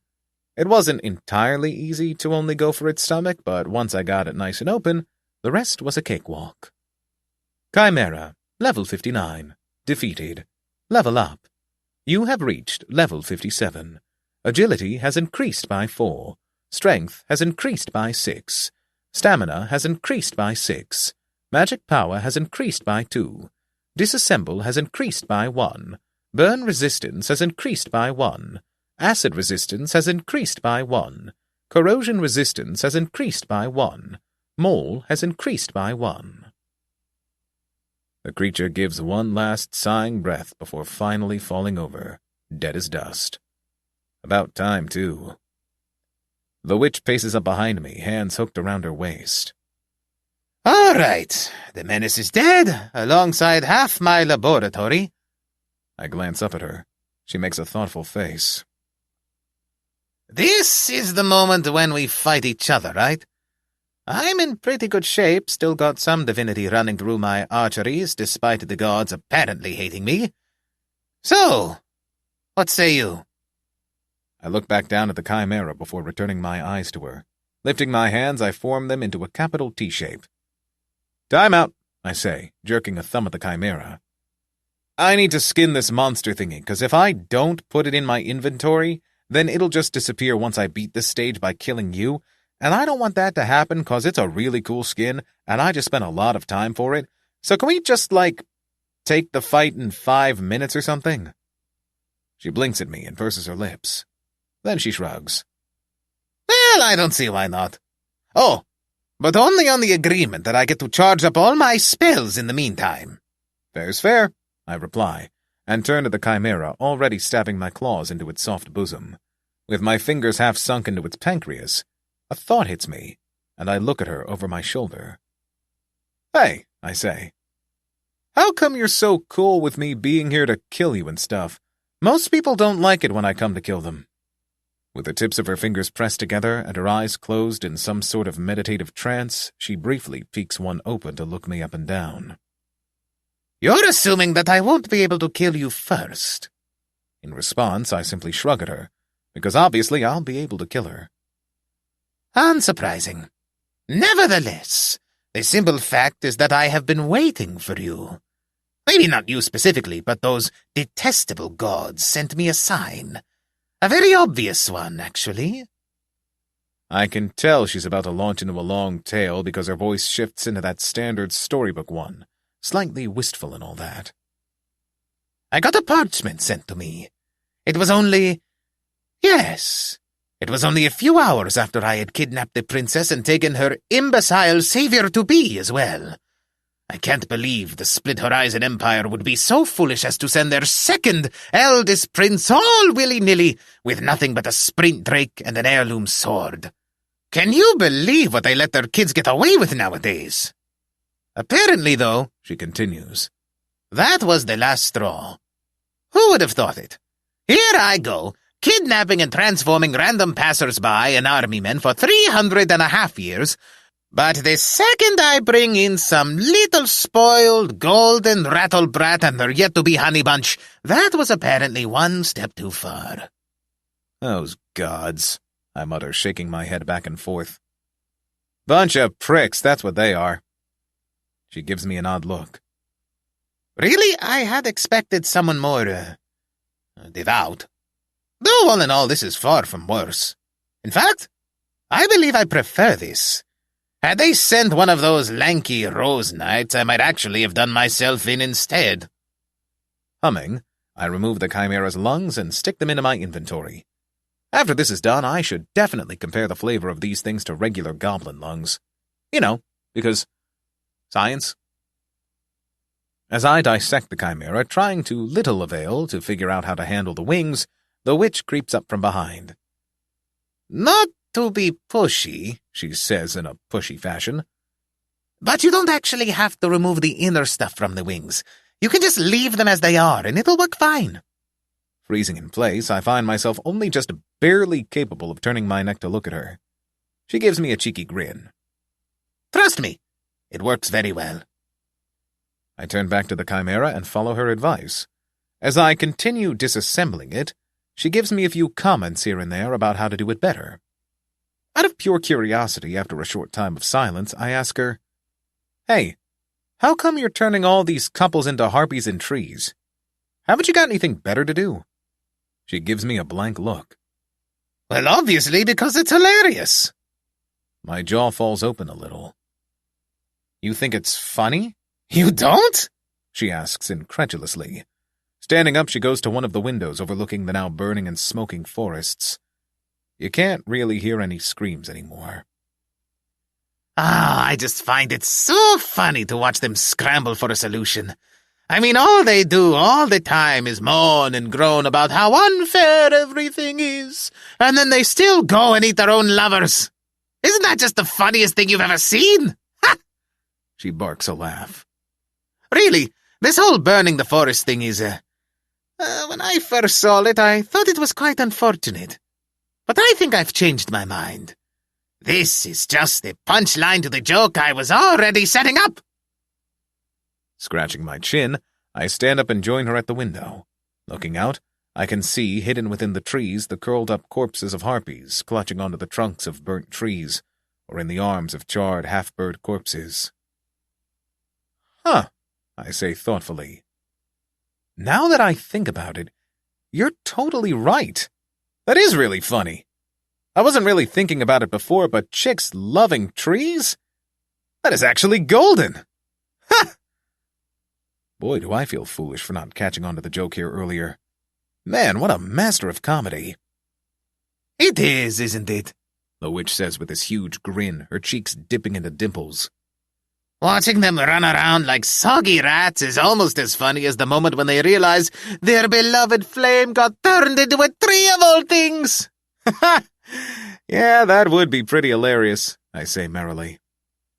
Wish I could have seen it, but I guess I'll have to settle with imagining it. Oh, a real shame, that, the witch says with a sigh. She looks over at me, glancing at the chimera skin in my hands. Anyway, you're done with that now, aren't you? I look down at the skin I'm holding. Oh yeah, I say as I turn back to her. I guess I am, huh? She grins.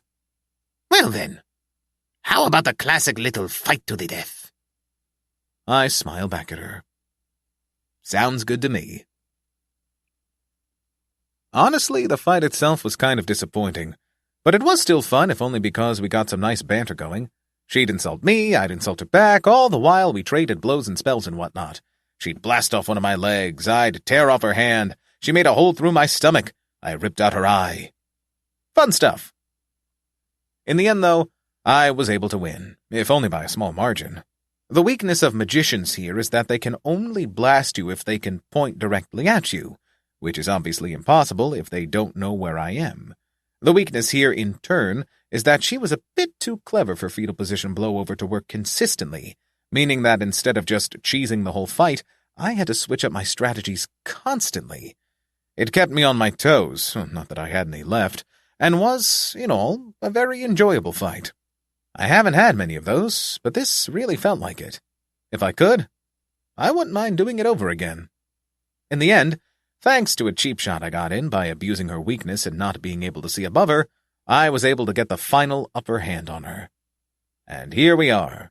She's lying on the floor, and I'm just above her, holding two lungs in my hands, one big, the other small. The witch draws in a raspy breath. So how is it? She asks, which is impressive, considering that she only has one lung. Tastes about the same, I say, mouth full of lung. Apart from the size, it really is just regular old goblin, though the harpies also taste the same, so it's not like I expected anything different. Does your kind taste any different? Whatever it is you are. Me? I ask. Well, humans and goblins taste pretty similar, but I do think there's a clear difference. It's slight, but in my opinion, humans taste slightly tangier, though that might just be because my own lungs have gotten a bit roughed up as of late. Human, she whispers, her voice all raspy. So that's what you are. Human. Yeah, human. Homo sapiens. Or, if you ask me, Dummus idioticus. But my name is actually Fennrick. She gives a hoarse laugh that sends a few spasms through her mutilated body. Dumb. Aren't we all? She smiles. You didn't ask, but I'm Jalusa. I look down at her. I kind of don't care, and I'm just going to keep mentally referring to you as witch, but, okay, sure. Also, that's a kind of really dumb name. Were your parents drunk at your time of birth? She chuckles. It's not like your name's any better. She smiles and looks up at me through her one remaining eye. Earlier, you saw my mane, the foul one on my head. I take a bite of her lung, chew, and swallow. Yeah, I say. So what? Your kind, she breathes. These humans Do they all have manes on their heads? I purse my lips thoughtfully. Okay, that depends on kind of a lot of things. Like some people shave their heads for various dumb reasons, and others get cancer and lose it because their wills are too weak to keep a grasp of it. And also, we don't call it manes, because unlike animals, we're civilized, or so they say. But like purely physically, most people do have hair on their heads, yeah. A bunch of them even have hair on their faces and chins, which usually looks dumb. And are they all like you? I say intelligently. Sort of? Her smile broadens. I see. In that case, wherever you come from must be quite the godless place. She looks off into some unspecified corner of the room. I'd like to go there someday.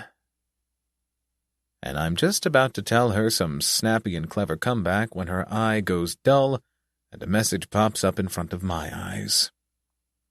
Witch of Ash, level 62. Defeated. Level up. You have reached level 59. Agility has increased by 5. Strength has increased by 6. Stamina has increased by 5. Magic power has increased by 2. Petrification protection has increased by 1. Enhanced smell has increased by 1. Parasite resistance has increased by 1. Fever resistance has increased by 1. Enhanced taste has increased by 1. Oh, there she goes. Before I can really react in any other way, the lungs I hold in my hand suddenly shift, with the big chimera lung turning small and petite out of nowhere. That's weird. Oh, and the living tree branches outside the window are also gone. Something strange is going on here. But I don't have any time to ponder it before the floor clear message predictably pops up. You have cleared the 13th floor. You have received 1,000 points for clearing the floor. You have received an additional 1,000 points for being the first to clear the floor. For clearing the stage completely, you will receive an additional reward. To repay your debt, the additional reward has been traded for 5,000 points. 8 gods have shown a positive response to you. You have obtained 8,000 points. 46 gods have shown a negative response to you. 46,000 points have been deducted. To repay your debt, the floor clear reward has been traded for 1,000 points. There it is. Ah, beloved debt. It's a shame I wasn't able to eat more than one of her lungs, half of her heart, her entire spleen, and a spool of her arteries before I clear the floor. Real shame, that one. Still, the chimera skin was a nice gain, as well as all the other harpy skins I picked up. So all in all, I'm pretty happy with this floor. Floor 14. The Sand Waste. 13. Sandy. Or, you know what? I'm starting to get annoyed at always having my internal monologue interrupted by a sudden scene shift. Can't whoever coordinates this teleportation thing be a bit more respectful? As their obedient, humble servant, I should at least be afforded an inch of dignity in the, to repay your debt. Your inventory has been sold for 12 points. Hey! You did that one on purpose, you damn current debt. 109,094 points. Oh. Oh, okay. I see how it is here. You're mocking me. How dare you? Here I am, serving your every need, fulfilling your stupid clear requirements, and you go and do this. I am quite frankly appalled. There is no justification for this blatant disregard of my— You have received a message. Ah. Aha. Right. Okay. Whoever sent that message will die by my hand. I pull it up. Super Moleman, F66. Hey, Kitty! Congrats on beating floor 13! I always knew you could do it. I'm not surprised that the gods have taken notice of you, friend. That aside, since you're always so busy, I thought I might as well tell you personally that, apparently, there's another service symposium in the works. I didn't get this information personally, but I hear that it will actually take place on day 365, meaning that it will be on New Year's Eve. Ha! Isn't that so fun?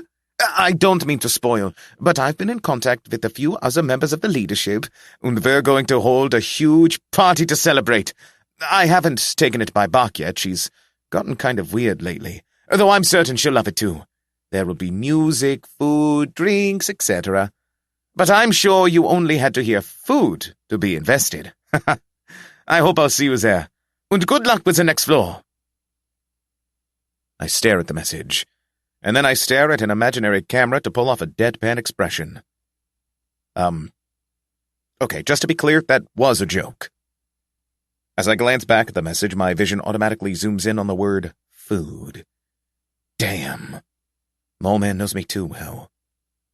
On the other hand, the word drinks shined like a spotlight on an empty stage. Yeah, alcohol is good. People who tell you that drinking brings out the worst in you are dumb hippies, because if anything, it does the opposite. A New Year's Eve party. My last New Year's Eve was pretty crap, so this will be a nice, refreshing take. If I drink enough, maybe this one will even erase my memories of all previous New Year's Eves, effectively giving me a clean slate. There's only one way to find out. Though, of course, that will have to wait. I've got a room to paint and a floor to beat. Top. Status. Community. 03/03/10. Day 331. The 13th attempt will begin in 29 days, 20 hours, 57 minutes, 50 seconds. The 14th floor will open in 23 hours, 57 minutes, 50 seconds. Day 331, eh? In that case, I've got just a little over one attempt left until the Surfer Symposium. I'd better get to it. Do I even need to say anything else? You know the gist by now. Paint room, mutilate self, zone out, wonder about life and death and the universe, decide to pick up yoga, eat raw skin, break a few bones trying to do yoga, decide to drop yoga, check if pillars are edible, panic because my saliva removed the paint, go into a state of mania, bash open my brains on the floor, taste my own cerebellum. You know the standard. Floor 14 has opened. Do you want to enter? Yes. No. As is also standard, the question only has one answer. I press the yes button. The world around me shifts, and the first thing I feel is my feet plunging into something soft and burning, like feathers with the same temperature as the surface of the sun. Approximately, at least. At the same time, a sweltering heat takes hold of my body, making every inch of exposed skin I have start to blossom into red rashes. Ah, the sun. I kind of missed seeing it, to be honest. Though technically, this isn't actually the sun, but rather the sun of some fantasy world, meaning that it is a yet-to-be-named star. I could name it whatever I want. All right, for simplicity's sake, let's just call it the Sun 2 Electric Boogaloo, or the sun, for short. I stare up at the sun. I hate the color of it, but I still give it a cheeky wink. Now, what are we dealing with? Well, first, I am not standing in fiery feathers, as I had assumed, but am rather ankle-deep in what appears to be soot. As a matter of fact, soot is just about everything I can see.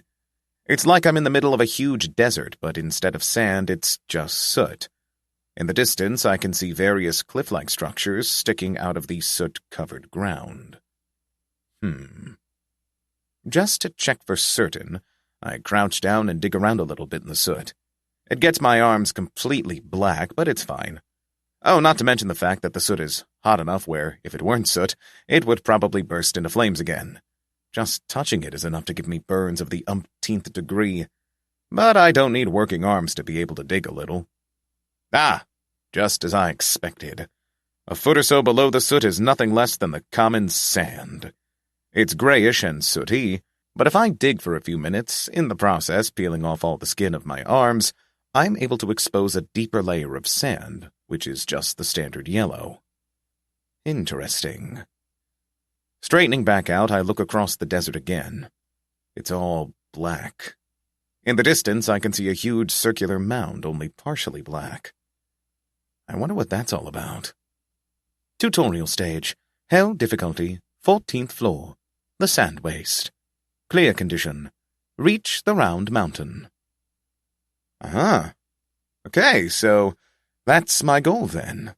Oh, let me guess. There's some guy living inside the weird mountain that I have to kill? Is that it? Before all of this, I used to hate escort missions and fetch quests more than anything else. But now I'm starting to get really irate with all of these go-over-there missions. I wonder if there's anything stopping me from just going wherever I want. Oh yeah, the attempt thing. If I were the conspiratorial type, I might say that this was specifically put in place to keep challengers from exploring the whole of Purgatory before they actually reach that part of the tutorial. But only a nerd would try to figure stuff out. So instead, I'm just going to blindly do what I'm asked to. Because what else would I do? Round Mountain. If that's where I'm supposed to go, then that is where I will go. First up, though, I need to get stylish. See, I don't know if I said it before, but it's hot. It's really, really, really, really hot. The sun burns, the sand burns, the soot burns. It's like I'm standing inside an oven set to max. Or like I'm a banana and someone is trying out that supposed trick where you can make bananas go right for banana bread by putting them in the oven. Either that or I'm an uncooked banana bread, sitting in an oven that's a bit too hot, so my top will get dry and burnt while my insides will still be too goopy. Whichever bearable you prefer, the situation is still the same. Me hot, me no likey. You have learned heat resistance, level 8. You have learned burn resistance, level 5. You have learned dehydration resistance, level 10. You have learned dehydration protection, level 1. See what I'm talking about? I usually choose to mentally sift out most of these since they're starting to get irritating with how often they pop up, but yeah, this is how bad it is. I'm normally pretty cool with situations that let me increase my resistances, but this sweltering heat is just too much. So for once, I'm going to wear clothes properly. Specifically, I'm going to make use of my lovely chimera hide, assuming that the mane doesn't instantly burst into flames. Humming to myself, I remove the chimera hide from my inventory, only to discover something truly horrific. What happened to my chimera hide? This is just a stupid goblin hide! When the heck did this happen? Okay, now that I look more closely, I think this might actually be that goblin princess from before. To be fair, though, the regal status of the skin doesn't make it any better. I almost want to throw it away because of how sucky this situation is, but that's just a waste. Damn it, fine. I guess I'll just keep wearing this harpy hide or a Wait a minute. My harpy hides. They've all turned into goblin hides, too! Ah, this is horrible! What did I do to deserve this fate? No chimera skin, no harpy hides. It's enough to make a grown man cry. After some time of totally tearless mourning, I put the goblin skins back into my inventory and pull out my snake skin, since it's good for wrapping myself in completely. All right. Even though it hurts, I must now continue. I'm sure this place will have plenty of fun hides to collect. I'm sure. And so began my journey across the sandy dunes. I learned a lot of things and tasted a lot of things, including, but not limited to, soot, sand, rock, dog-sized scorpions, small but crunchy flightless birds and the lizards that hunt them, 15 different kinds of hallucinogenic cacti, soot, a bus-sized woolly lizard that actually posed a pretty big threat before I figured out that they couldn't turn any faster than an arthritis-struck grandma, a couple of drakes, and also a bit more soot. Very few of these things were actually tasty, specifically one, but I'll leave it up to you to infer that. I'll give you one hint, though. It's not the soot. All right, fine, I'll tell you which ones I found tasty. It was, drumroll please, the birds. Yeah, those birds were pretty tasty. If you stomp around in a specific way, they'll peek out assuming you're a bug or tiny lizard, and then you can just dig them out of the soot and sand. The thick coat of feathers is annoying to remove, though, so I usually don't bother and just pop them as they are. If you do it right, you can use them as bait to catch a complimentary lizard, too. Neat, huh? There is actually a surprising amount of life, most of it hiding just beneath the thick layer of soot. The vast majority of them are insects, but a significant number of plants and cacti hide down there as well. The desert was, as a whole, a pretty interesting place to just explore as it was. There were plenty of small caves here and there, usually hosting some creature or another. Even though it's kind of a loser move, I actually rested in these a few times, just to cool down my head. I mean, what more can you want? Food? Place to rest? It was good. It was less good at night, though. See, unlike the day, nighttime was as cold as a mother's glare, so the caves no longer presented any real solace. Not that this was any problem, of course, it was just kind of annoying. Then again, it did allow me to train both my cold and heat resistance, so it wasn't exactly a bad thing, really. I just continued on as before.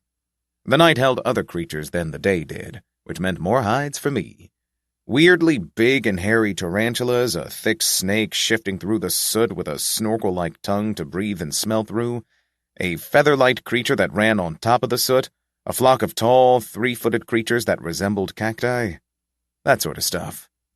I did the sensible thing by killing, skinning, and eating everything I came across, all the while mentally noting down their effects and such. I've started being able to tell when something does something to me, even if I have a resistance suppressing the effects. It's very subtle, but once you recognize it, it's impossible not to taste it. A lot of things in this place are very poisonous, but not always what you expect. That tarantula I mentioned? No poison.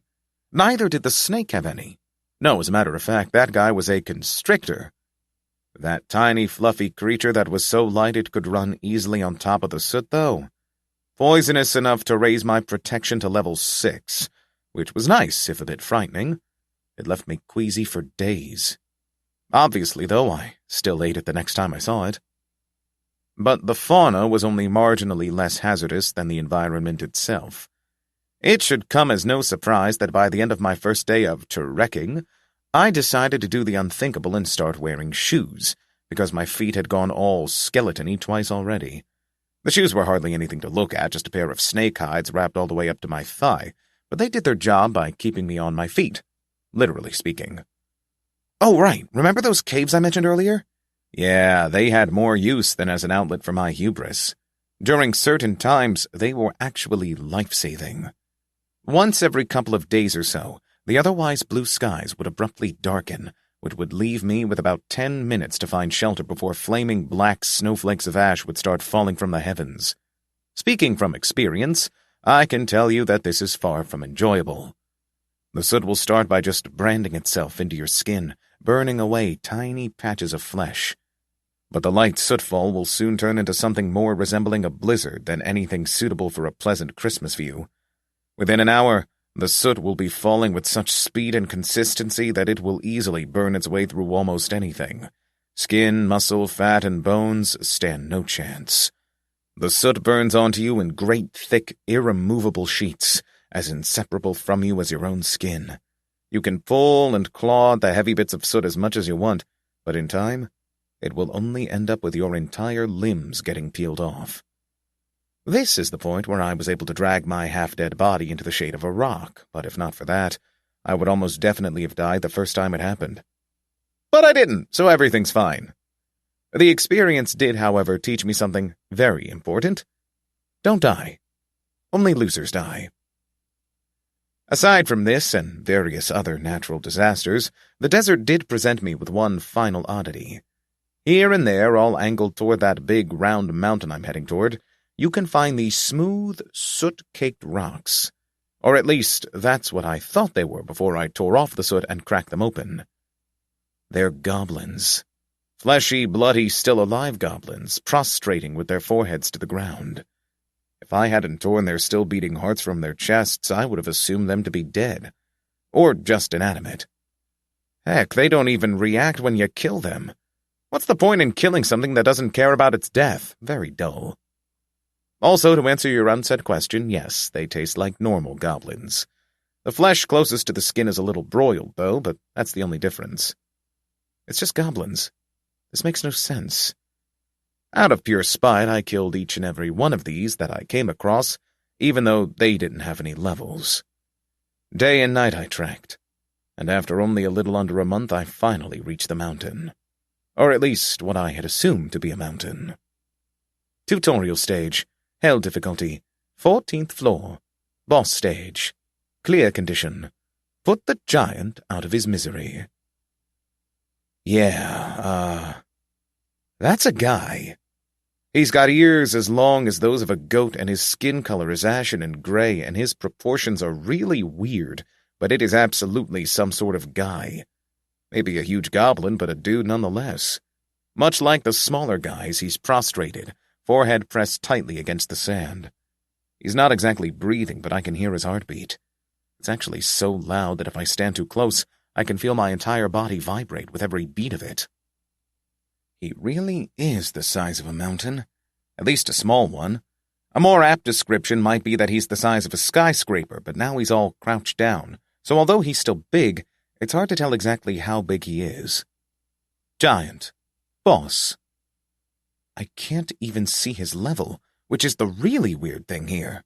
I mean, everything is weird, but that's just a step above. So, how do I kill this guy? He's huge! All right.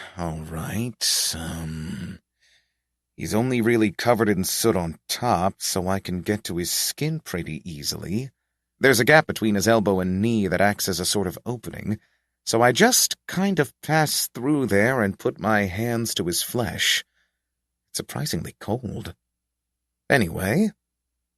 Touch of reversed poison resistance, level 1. Touch of reversed organ failure resistance, level 1. Touch of reversed brain damage resistance, level 1. Touch of reversed internal damage resistance, level 1. Touch of reversed bleeding resistance, level 1. You have learned Touch of reversed resistance, level 2. Oh, hey, neat! Just what I wanted. With this in hand, I give the same resistances a go at the next level, alongside a few other yummy treats. When I step back, I fully expect the giant to be basically dead, but no. Nothing. He's breathing fine. His heartbeat didn't even twitch. His breath is still scattering sand everywhere. He's alive. That's a problem. Floor 15. The Black Desert. 14. Long time no see, friend. Welcome to the crib. Huh? You don't know what crib I'm talking about? Why, obviously this crib. See, a while back, I realized something important. Sometimes, on a few rare occasions, violence isn't the answer. Such a moment is now. Kind of. It all began a few weeks ago. Yes, I know, just stay with me. When I was tasked with killing this huge-ass giant dude. I tried my whole arsenal. Poison, burning, strokes, immobilization. Everything you can think of I forced onto him. But this guy, he just wouldn't die. Not just that, no matter what I did, he never even winced. Nothing at all. So I've decided to adapt a bit more unconventional tactics. Which brings us back to this wonderful crib. See, you enter here through a gap I made between the ribs. It leads through one of his lungs and then into the real showcase, namely, a roomy, extravagant living room mixed seamlessly with the kitchen, dining room, parlor, retreating room, lounge, and pantry. Natural light illuminates the place, entering through a flap in the roof that can easily be closed in the event of a sootfall. The bed, carved out of the lung, allows you to relax and lean back, being rocked by the natural breathing of the area. But the real gem here has to be the fully organic walls, all of which are made out of pure, grass-fed, cruelty-free, non-GMO meat and flesh. It's like the Hansel and Gretel gingerbread house, except it's made out of flesh and organs. Isn't that just wonderful? So yeah, all things considered, I'm doing pretty well. And this is the point at which you start to hyperventilate and ask me in hysterics about how I could just be hanging out when I was only days away from the attempt ending when I got to the giant. Carving out a crib this sweet must have taken weeks. Well, not quite, but you're also not wrong. I am on the 13th attempt, day 363. I also didn't need to redo this floor. Why? I'm not entirely sure myself, but right as I was despairing because the attempt was about to end, I got a message. A message about a change being made. I have no idea what caused it, but all of a sudden, I got a message from the gods or whatever that I wouldn't be returned to the lobby until I had beaten floor 15. Oh, also, apparently I'm now on floor 15, I think. I have no idea. I'm still in the same place doing the same thing, but on my community profile, it says I'm on the 15th floor. Yeah, I'm just as confused as you are. However, this does mean that I can take my time killing this guy with no worries. This is especially good because he's fantastic to train TRT and TRR on. Apart from leaving the cavity in his chest that I gouged out to hunt random nearby creatures, that's really all I've been doing. Thanks to my efforts, I've actually been able to get my touch of reversed resistance to level 5 now, but since I only have so many resistances at level 5, I've hit a natural roadblock. I also don't want to use all of the touches I have since I might need them for more specific situations down the road. So in conclusion, I've got a sweet crib, all the free time in the world, and an awesome New Year's Eve party in 2 days. What's the problem? The problem is that I'm not really alone anymore. Okay, that's a bit disingenuous. It's not like I've suddenly got guests coming over for tea, but it's also not entirely incorrect. I can smell them. Goblins. Not too far away, though not exactly nearby either. They're sweaty, hot, and crowded tightly together. A couple hundred. Going by the smell of what they're wearing, there isn't a single doubt in my mind that they're soldiers. I first smelled them a few hours ago, and I wasn't worried then, and neither am I now. It's just goblins. By their level alone, they won't be able to get much farther through this hellish desert. And that's exactly what's happening. Now, finally, I can smell something new about them. Fear, stress, blood, tears. It's all there, in all its exquisite glory.